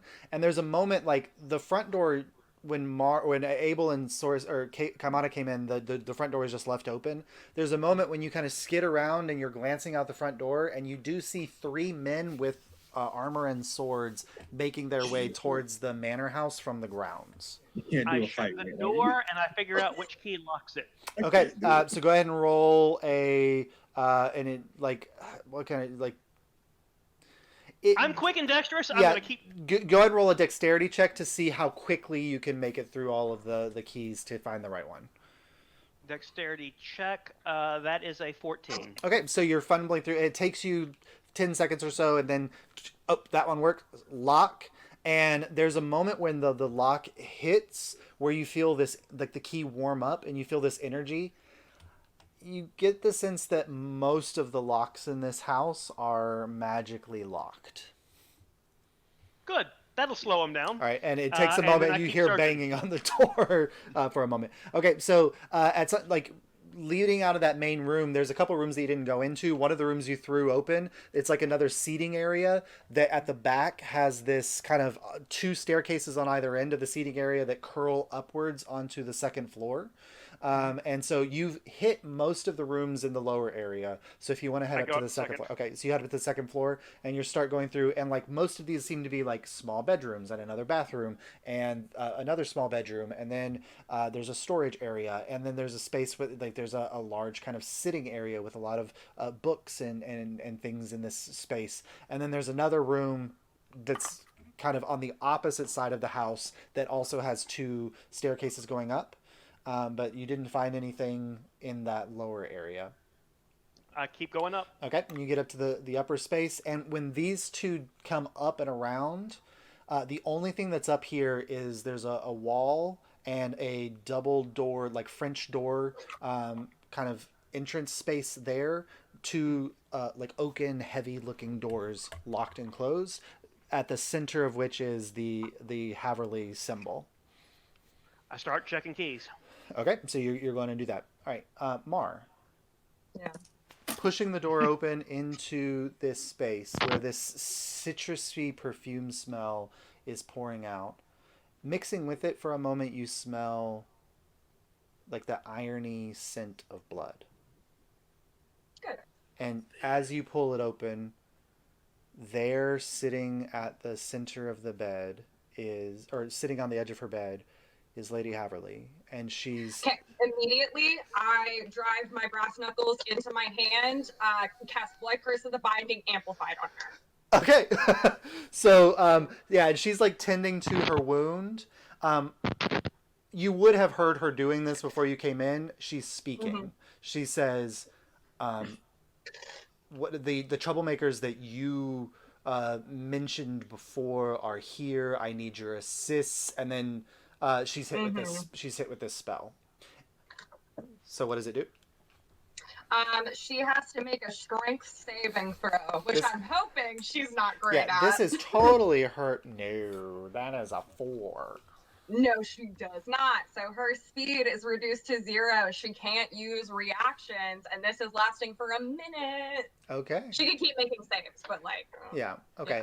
Yeah. So and like the moment like this spell like takes form, it's almost like there's blood on her hand, and she's kind of cleaning it with this bandage and applying like a poultice to it, and it's almost as if like for a moment like the blood kind of like spreads out around her for a moment, and then it kind of sucks into her wound, and you see her kind of like freeze for a second as like your hemocraft magic is taking control of the blood within her body and holding her still, and she's get her quickly, and you see in her hand she's holding a stone. I want to grab the stone and break it. Okay, you try to, it doesn't break, but you do take well, you take the stone from her. At least. Okay, so you throw the stone away from her, and as you're taking it from her, there's like she's like, and she can't grab it from you in a reaction, and you throw it away, and she's there, and no, your initiative is definitely going to be to 1. So what would you like to do first? I want to hold my rapier to her throat and just go, I wouldn't go anywhere if I were you. My friends are no likely spread about this house, finding evidence on all your bullshit.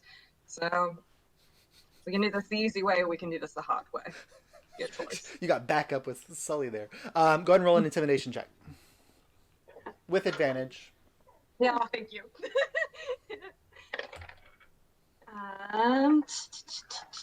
17. 17.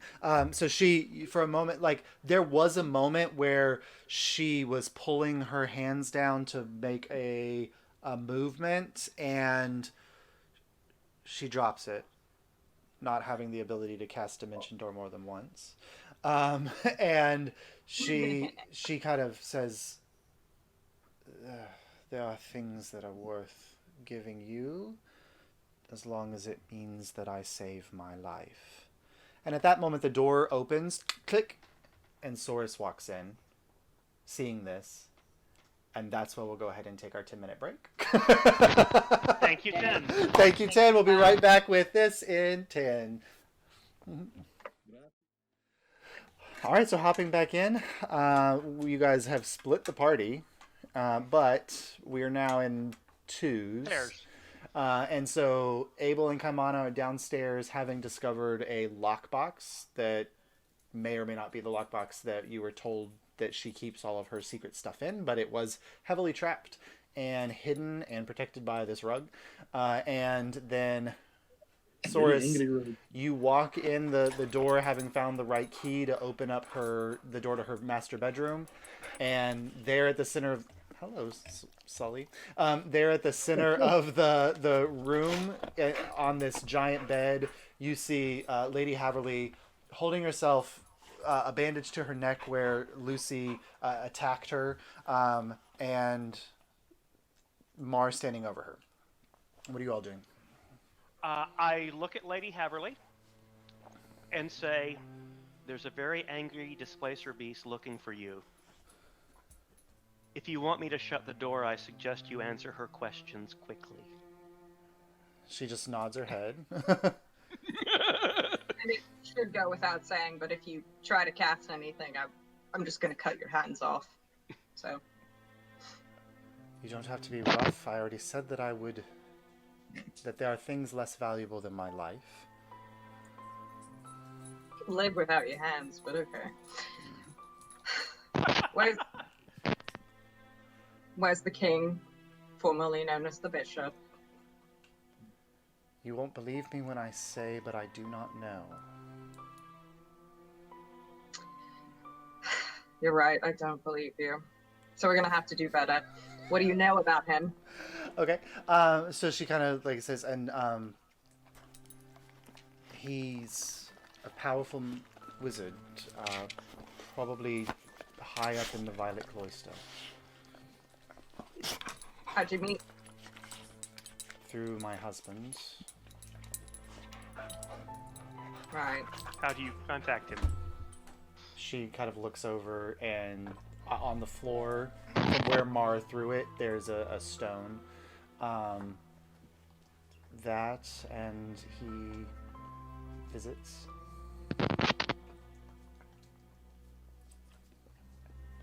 What do you know about what he does? In general, or? I think you know what I mean. What does he do with the things you give him? Oh, she looks at Saurus. Looks like he's on the right track.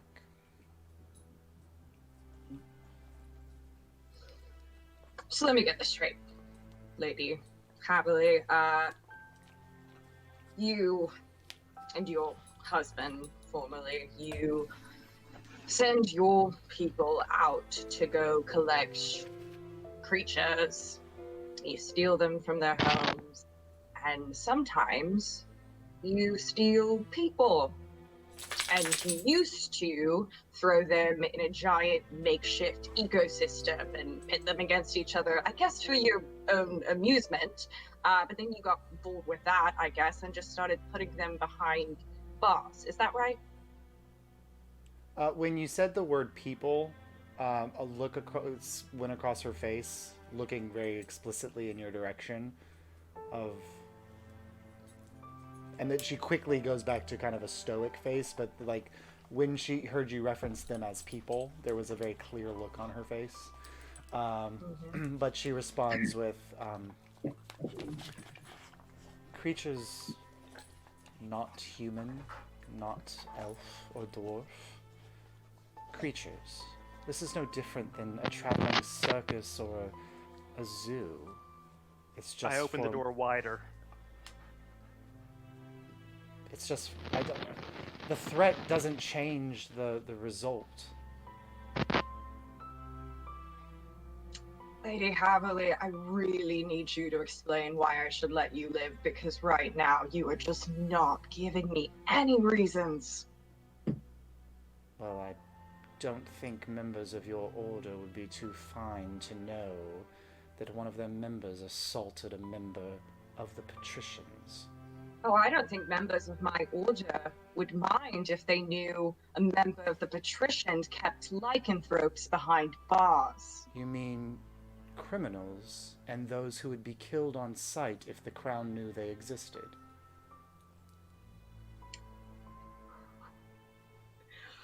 I have the sword at her throat and I just push it. I don't like shove it in, but I'm pushing it into her neck. Okay. Like point or side? Side. Okay. I'm not trying to kill her. I'm just trying to put some pressure on her here. Alright. So there's not enough to do damage, but there's like, you hit enough and like it slits a little and there you see just like a thin couple drops of blood. And some of the haughtiness fades from her face, but she doesn't say anything else. Where do you send them? Or He came to get the last one. And he took her away.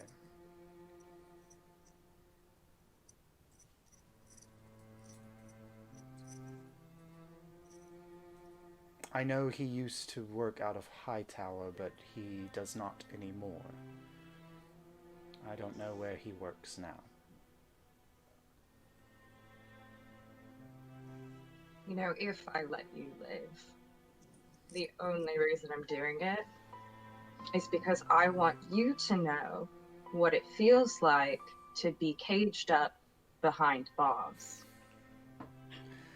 Like a smile creeps across her face. A pity that you think you have that much power. I yell out in I call Lucy in beast speech. Okay, I'm trying to think where Lucy is in the house at this point. Okay. You just say, come here? Yes. Okay. I'm glad you're still laughing, Lady Haverly. Why don't I tell you something else that's funny? All those years ago, you had your thugs break into a manor, and you had them take a werebear and a were-tiger. And you know what's so funny is you know what you forgot to take. What? You forgot to take the fucking werewolf, and I slammed her with the hilt of the rapier. I'm trying to just knock her out. Okay, go ahead and roll a attack roll.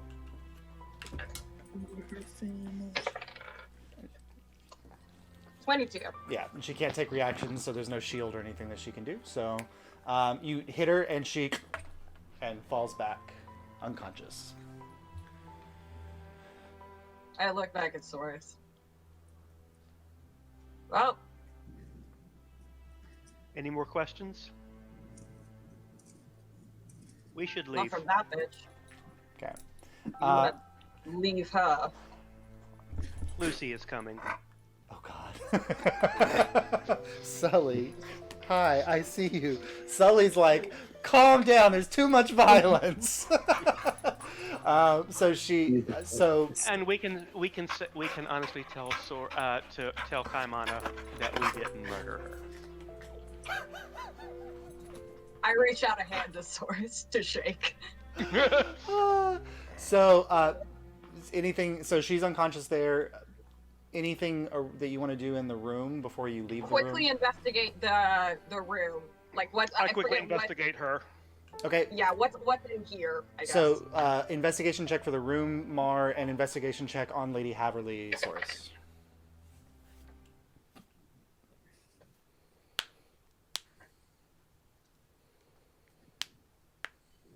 $12. 12? 15. 15. So Sora says you're looking through her, not surprisingly, does not carry much on her person. Beautiful dress, jewelry, like a pearl necklace, very fancy bracelets. The largest object is the gemmed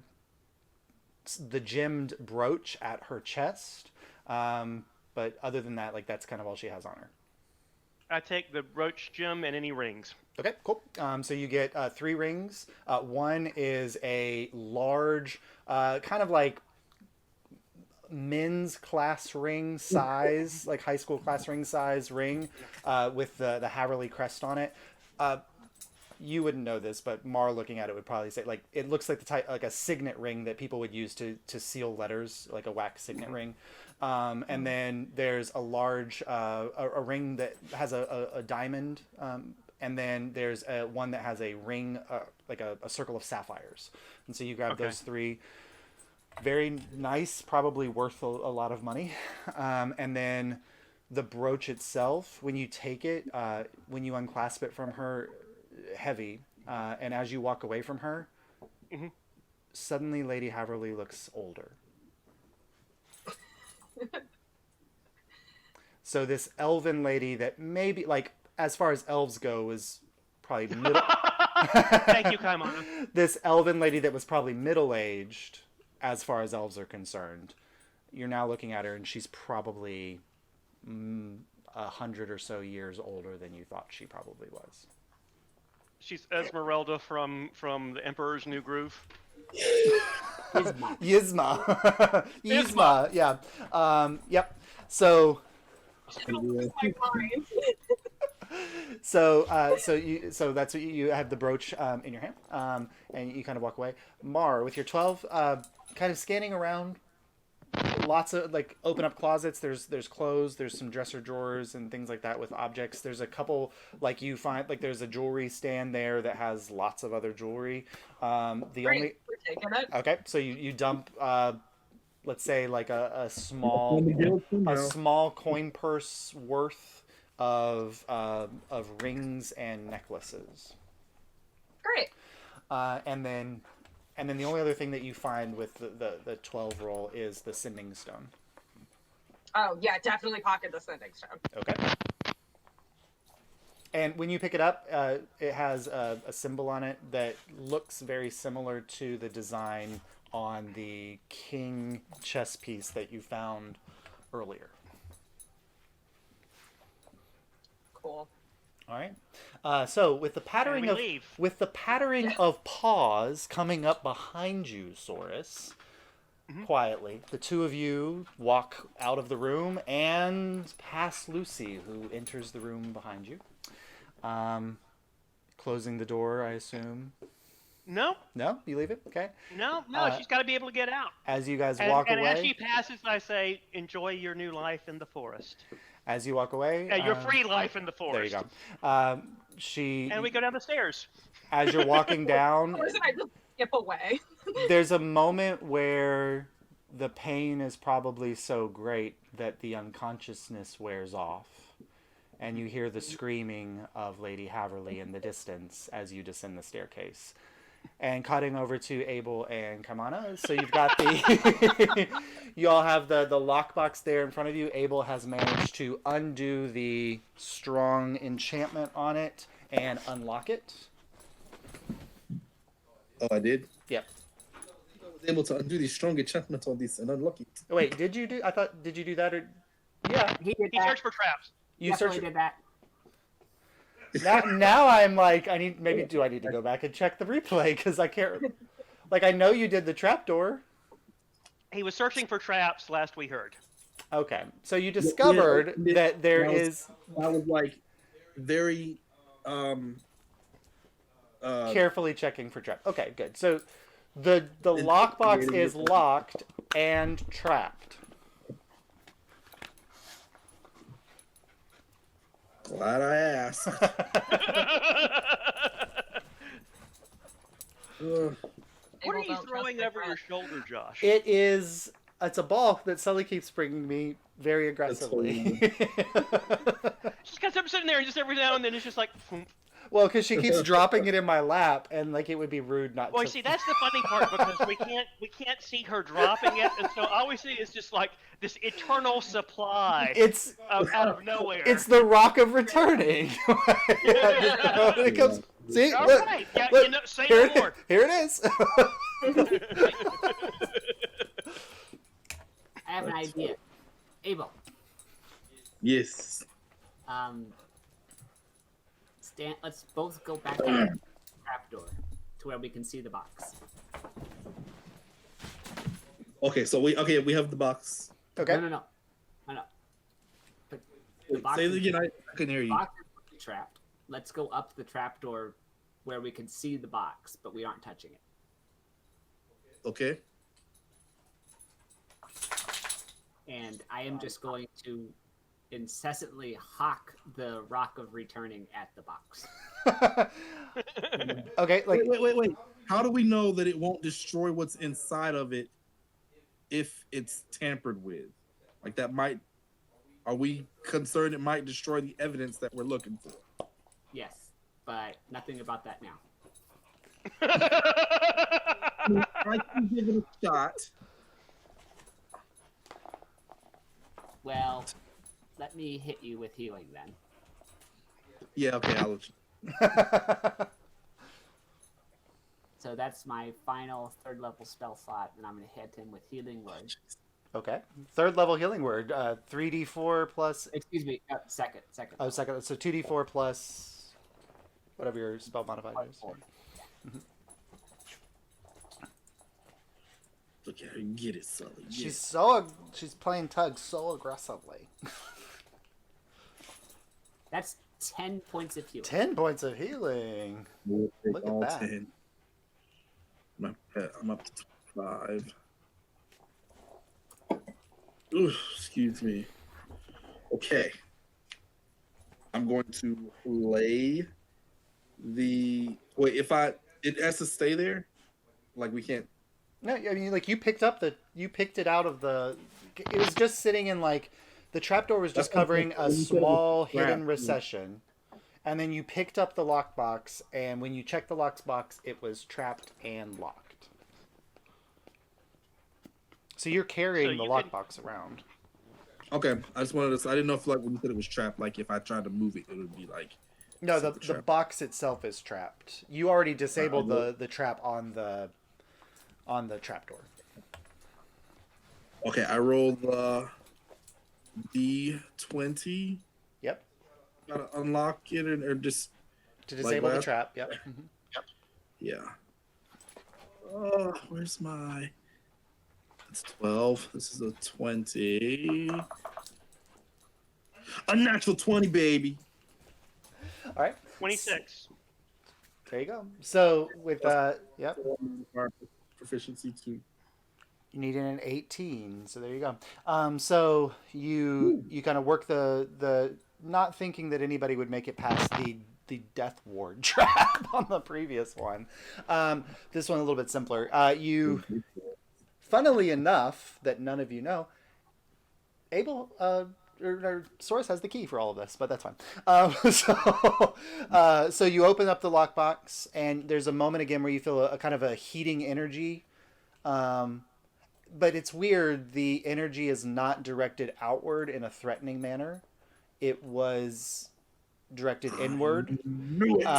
But you're able to disable that element and unlock it and pop it open.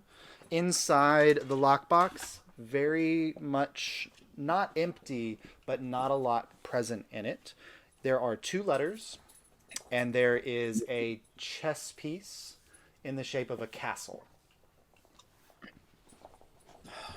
Yeah. Okay. That's our get out of jail free card. What do the letters say? Are they written in a discernible language? Yeah, they're both written in common. Okay. So I'll lean over with Kaimana so we can see what the letters say really quick. All right. So the first letter, says to the castle in the Riverlands.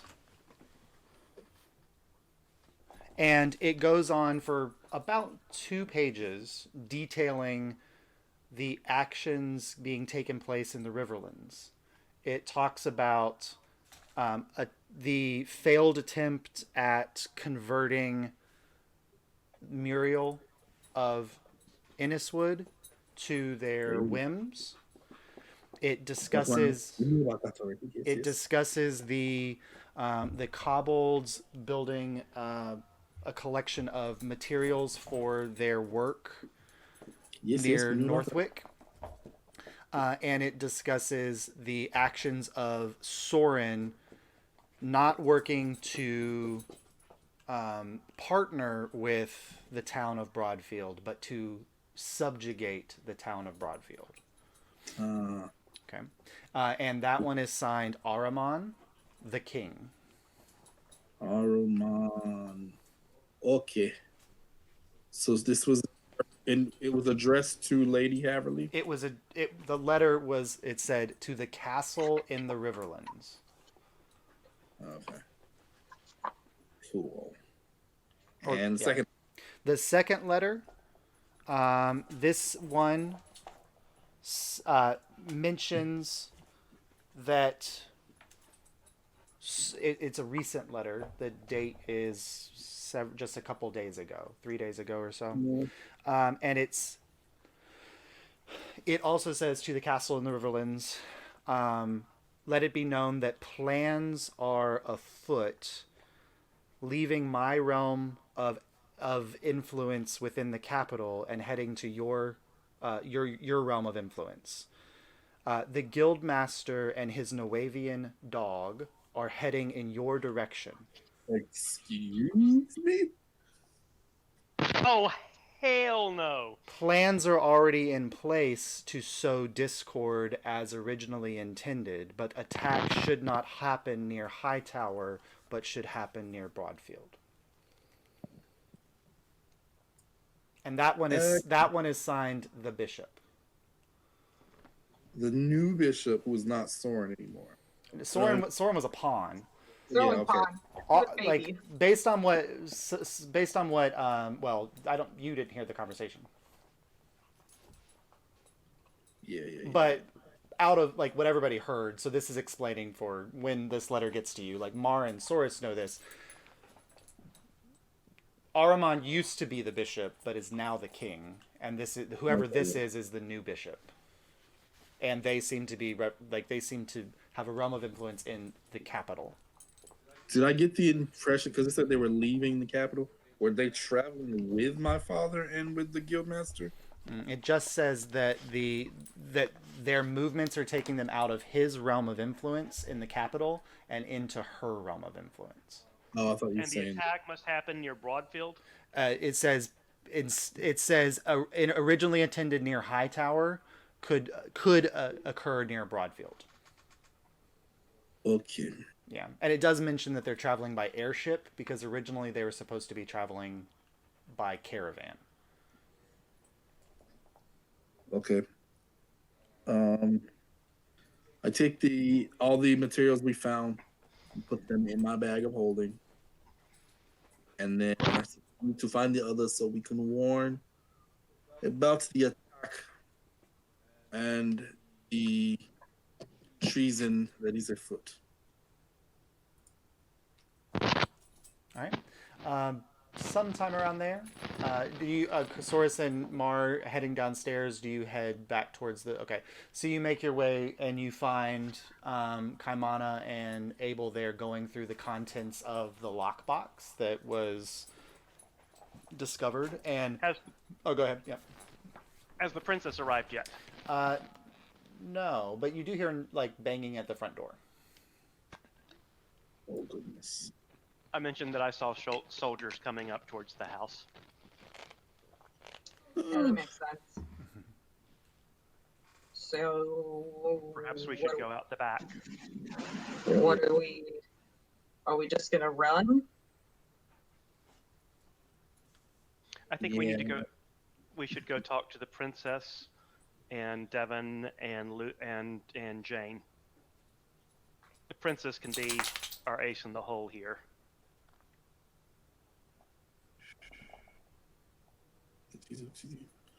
Maybe. I mean, I'm not the best at lying, but maybe we just open the door and quite literally say, what's happened with the kitten. The cat got We loose. did our best. Oh no! Stop. The cat Something. went crazy. We have not said what happened to the other two, by the way. Yep. What? I was just gonna say, what if they're here not to investigate, but to clean? That's why I think we need to get the princess. I think we need to She leave. outranks. Pardon? I think we need to leave. I agree. Okay. Where are the princess and Jane and Devon now? Outside the house somewhere. Outside We the go house back to somewhere. where I say we go back to where we left them. They should be around there somewhere. Devin did tell you that there was a exit that he used to sneak into the house grounds from the forest area. Did he tell us that? So might we be able to figure out? Did he describe where that tunnel is or where it leads? Yeah, he said it leads to the back side of the menagerie. Okay. So I say we head to Devon's secret tunnel at the backside of the menagerie. Secret tunnel. Ta-da. Secret tunnel. Okay. All right. Then we So you can go guys back and see make your the way rest of the party. back through the menagerie, passing along the way the owlbear, the kelpie, the griffin cage, which the griffin cage is also still open and no griffin inside. And Maybe Tarvik and what's her name were successful. perhaps, Sora. yeah, Sora, yeah. And so you finally you make your kind of way around, and there's a moment when you're kind of circling around the backside where where this area was carved out of the hill, and there's that rock back wall. For the first time, you do notice like a graded cave entrance there, kind of at the center of the back wall. Okay. It has a padlock. I have a key. All right, doesn't take you too long to find the right key. Click, click, click, open, and it rustily squeaks open. And this kind of cave entrance, it looks like it was man-made, carved out of the rock, curves out down, and following it in darkness for doesn't take too long, 3 or 4 minutes. You pop out the other side, and you are right where the wall meets the hill and creates the boundary for the forest. You're on the manor side of the entrance, but not on the forest side of the entrance. Yeah. Go back to the back. Head towards the back gate where we left the princess and Devon and Jane. Okay, so you get back to where the gate is. Devon and Jane and the princess are not there. They were heading towards the manor house. Yeah. Do we see any sign of where they may have gone? Roll a perception check. Would it be a perception or an investigation? I mean, you can look for specific things, but if you're just like looking in general, It's a 17 plus 2. yeah.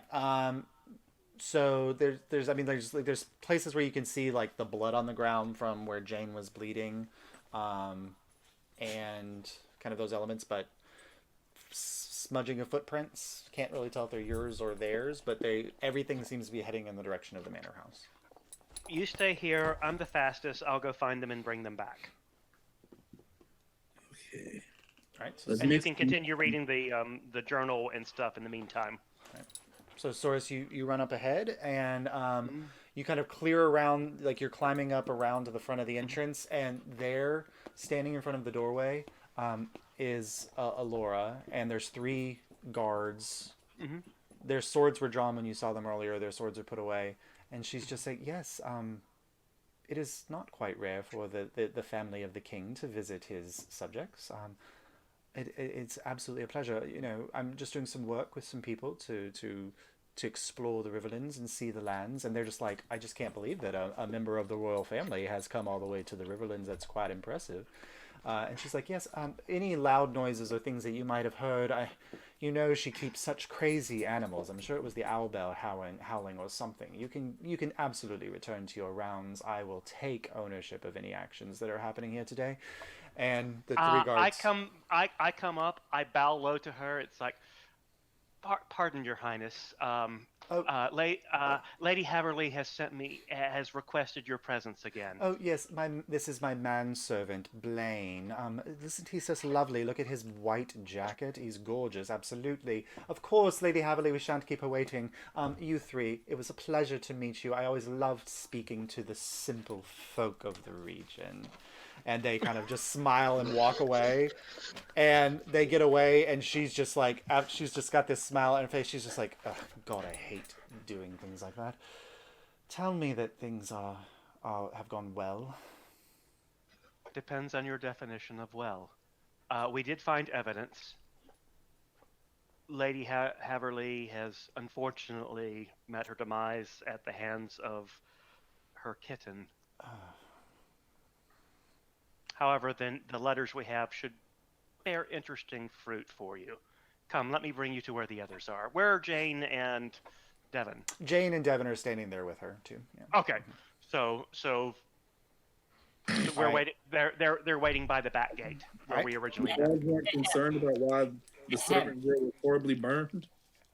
She healed her. Oh, she's. Oh, I thought she was just partially healed. Okay. No, like you or Kamana healed her some, but Laura stayed behind and healed her the rest of the way. Okay. So As we're going back, I apologize to Jane for not having attended her injury earlier when things were moving so quickly. it's fine. Did you make Eobard pay for his actions? I did not. That's too bad. Lucy, however... So, Sully said it for you. And she just kind of nods. Good.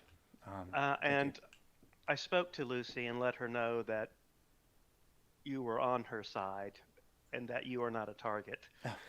So you should be okay. Well, I hope to be... She slipped her leash again. How unfortunate. And I hold it up and I hand it to her. You would want to break that. Thank you. I'll see that it's destroyed. Soros. Yes. You guys make your way back, and so eventually Source, Kaimana, and you all are there. Mm-hmm. You said that Lady Haverly was killed by the Displacer Beast? I did not. I said that while we were in transit, not before we Yeah, got so back. you wouldn't have overheard that yet. So it takes 5 minutes or so for them to get back to you. Anything while Source is gone that Kaimana, Mara, Abel... Okay, just kind of chilling. Mar, like... Grace, like, what happened while she was... Oh, I'm sorry. Asking Mar what happened while she was away. Oh, yeah, I found a secret passage. Went up that. Yeah, found Haverly. Displacer Beast also found Haverly. Hmm. So you can imagine how well that went. I don't want to imagine. Wait.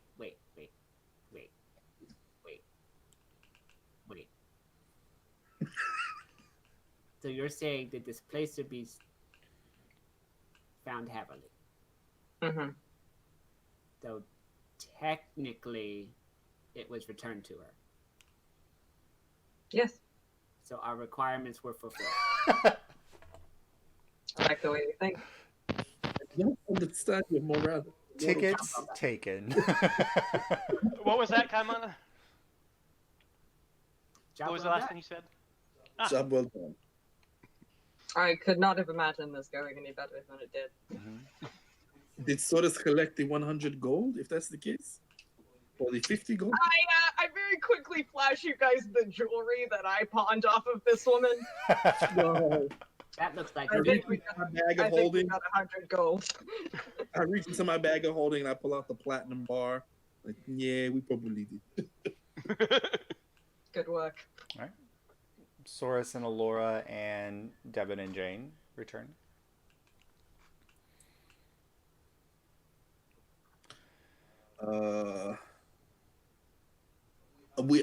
I immediately tell Alora about the situation that we've come across and read the letter to her, show her the letter. Okay, she's looking and she's... And I'll ask if she recognizes this handwriting. If Alora recognizes the handwriting? Ooh, Yeah. Good play. Your dad would be another good one to ask. Well, he's just like, I don't know if he'd be familiar with everyone's handwriting. She kind of is looking at it for a moment and no. Although some of the language that the bishop uses, Style of writing. Yes? I feel like it's he knows. Nobody would have known our travel plans other than someone within probably the second realm of influence within the court. So that would be the Curia Regis, the staff of any of the advisors to the king. So we're only talking probably about 40 or 50 people. They're a high mage. Well, the bishop perhaps might Yeah. not be, but I believe the king is definitely if the king is the one who did this to you, then he's a high mage, and I think we discussed earlier his velvet robe that you said he wore, like that was a mark of an archmage. Yes. So the king high within the violet cloister, and this bishop knowing our travel plans high within the crown. That's probably two of the most powerful positions within the capital city, and this organization has their ears and eyes there. And you're going to be attacked when you leave Broadfield Yes, at that's some point. disconcerting. It's interesting that I'm not mentioned in the letter. I tagged on last They do minute. specifically mention my father, so I would like to get back to Broadfield as soon as possible. Yes, but I tagged on last minute. So just to put this in the time frame, our travel plans were set. My travel plans were set probably the day they were boarding the plane. Or the airship I snuck with them on. But their travel plans were set 3 days ago. So whoever this was part of those original plans and negotiations. So yes, this is narrowing it down to probably 20 or 30 people. Okay. But this means that my brother is not safe. If somebody with this power is this close to the king. How would you be able to keep him safe? I don't know. Who do I trust? Did you have someone? No. No. I study in the Violet Cloister. I live in the castle with my brother. That's where these two people are coming from. There's no Yes. place where where am I They going don't- to take this information? I guess the Adventurers Guild will be earning our name. And they don't know that you know, and you have to be very careful with that. Yes. So do what you can to keep your brother safe. In his case, ignorance will be tantamount until we have actionable information and do know who to trust. I think you can trust Abel's father. Yes. And perhaps the Nuavian spy network will be the one we want to lean on more than... Because if it's a member of the Curia Regis, if the bishop is on the Curia Regis, then nothing is safe. If it's an advisor to the king, then they have access to all of those... And Mars Order. And Mars Order. There's... anything attached to the crown is currently potentially suspect. Mars Order, because I think they're safe because the king has been torturing the lycanthropes and doing those sorts of things. I can't see someone who is a lycanthrope assisting. I could be wrong, but if things go to hell, that's probably your safest bet for safety. And having a bunch of... I don't... They seem shady as hell, but they're not. They're really not. There are kind of shady. I mean, yeah, but they're not evil. I know that. Devin and Jane say, or Devin, we have no intention of staying here. We would happily join you back at Broadfield. Our next stop will be Hightower. I don't think it will be safe for us here for much longer. My suggestion perhaps is we set free the menagerie and let them have their way with the grounds, and when people discover any death, they might blame it instead on wild beasts.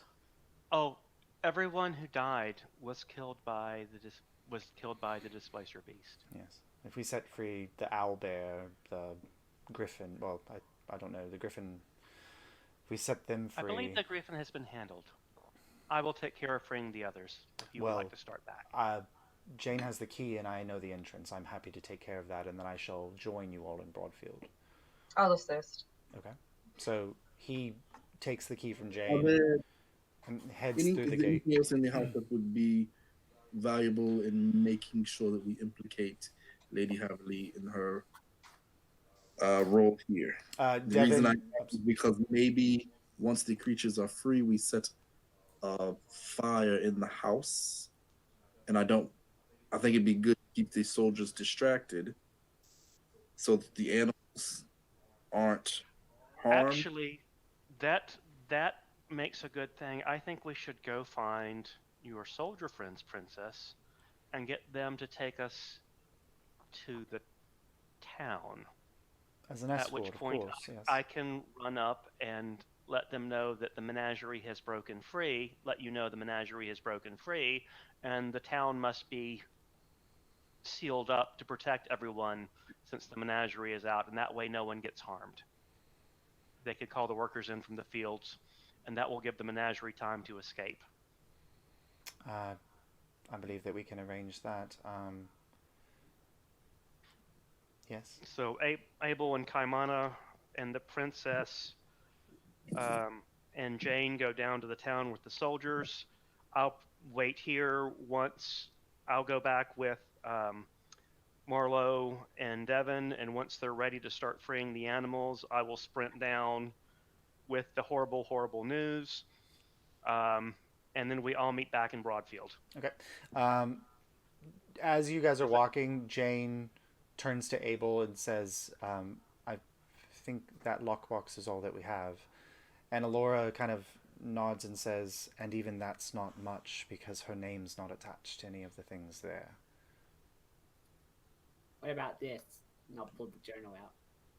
She takes it from me and she's looking and she's like, this is not the crime that you are trying to pin on her, but she's very clearly stealing money from all who rent land from her. And she points to a couple moments and like specifically like you have it saved on the menorah page because you recognize the name. She says like look here, like this woman, it says that she owes £50 for the year, or 50 gold for the year, but she was charged 3 times.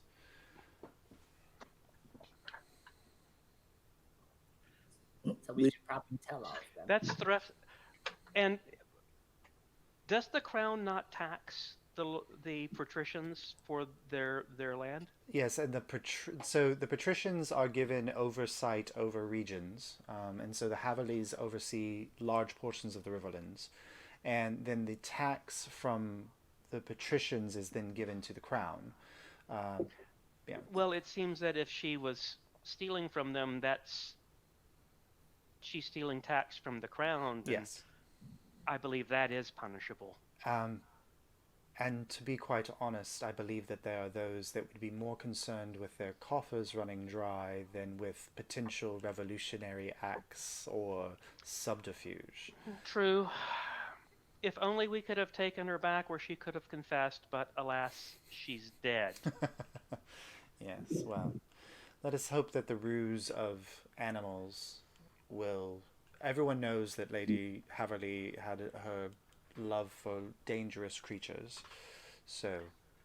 And Lucy, there is precedence because Lucy had escaped the collar before, and we have the leash. That's true. Which shows the scratch marks on it. Yep. So He sent a request to the local Adventurers Guild to retrieve the escaped beast. and I regret the day that we succeeded. We returned the cat. What up? And so with When last I saw, Lady Haverly was there with her pet kitten. So with Abel, Jane, and Alyria. Abel, Jane, I like Alyria. the little Marlowe I just know. shaking the head and just like, no. Yep. With Abel, Jane, Alyria, and Kaimana making their way to convince the soldiers that you need an escort into town so that Soris can say that the menagerie has escaped. With Mar and Devin heading off to free the menagerie. Soros, Can you like aim them towards the woods, maybe? well, the woods are everything's walled in. So even if you just let them free Okay. on the grounds of the estate, they're still going to be within the walls. So that it's not like it would be difficult for them to Come back and escape. slaughter these animals. I mean, they'd be I mean, like you're just kind of set. It's almost like the safari zone in Pokemon, right? Like it's just a giant. It would just be a giant walled-in area that of the Haverly estate. And aside from the Griffin, none of them can fly. So you probably don't know if they would be able to escape from the estate grounds.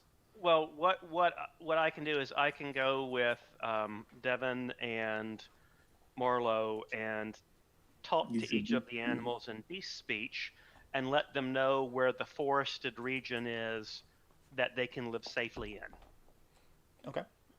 Although they may not listen, but Yeah. it gives them an option. The Selkie is going to be the problem. the Kelpie, yeah. So Source, there's a moment where everyone else has kind of gone off in directions, and then you realize, okay, I need to do that, right? But as you're standing there, as you're like, okay, I should go help Mar, and you start following 30 or 40 feet behind her, suddenly in your head you hear a voice. Mm-hmm. And you recognize this voice. It's a voice you've heard before. Mm-hmm. And it comes in, "You've had your fun. While a small setback, nothing I can't recover from. Thanks only to our history, I'll give you a warning. Back the fuck off." And that's where we'll end tonight's session.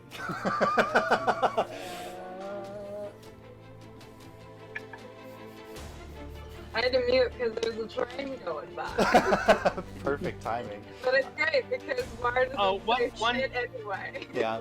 One thing I would have done would give the magic brooch, because it's extra shiny and magic, I give that to Kaimana. Okay. Yeah. So Kaimana, you have the magic brooch. Right. That's If- going on thick. If you attune to it, That's not what I wanted to say. Oh, I didn't hear that. Oh, Isn't boy. that a disguise? it's not a disguise. Like nobody spent time identifying it, but it's not a disguise object. He doesn't cast like disguise itself on you. What's it do?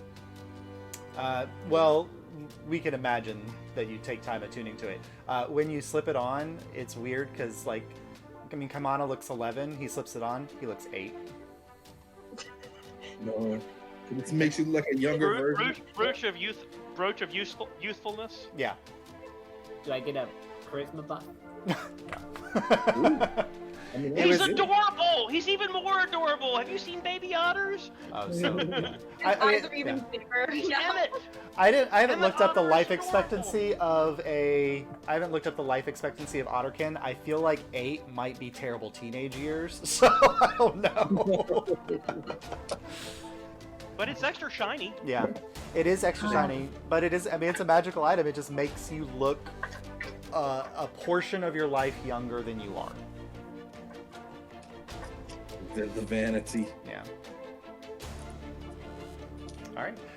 If anybody has questions or wants to hang out or talk afterwards, cool. But I'm going to go ahead and end the recording. So we'll see you all next time. Thanks for joining us. This was an insane all over the place episode, but some cool. So thank you so much. Yep. The murder hobos. Murder hobos. Storis and Marlowe. And like the weird, well, we did return the cat from Kaimana. All right, so thanks. And we got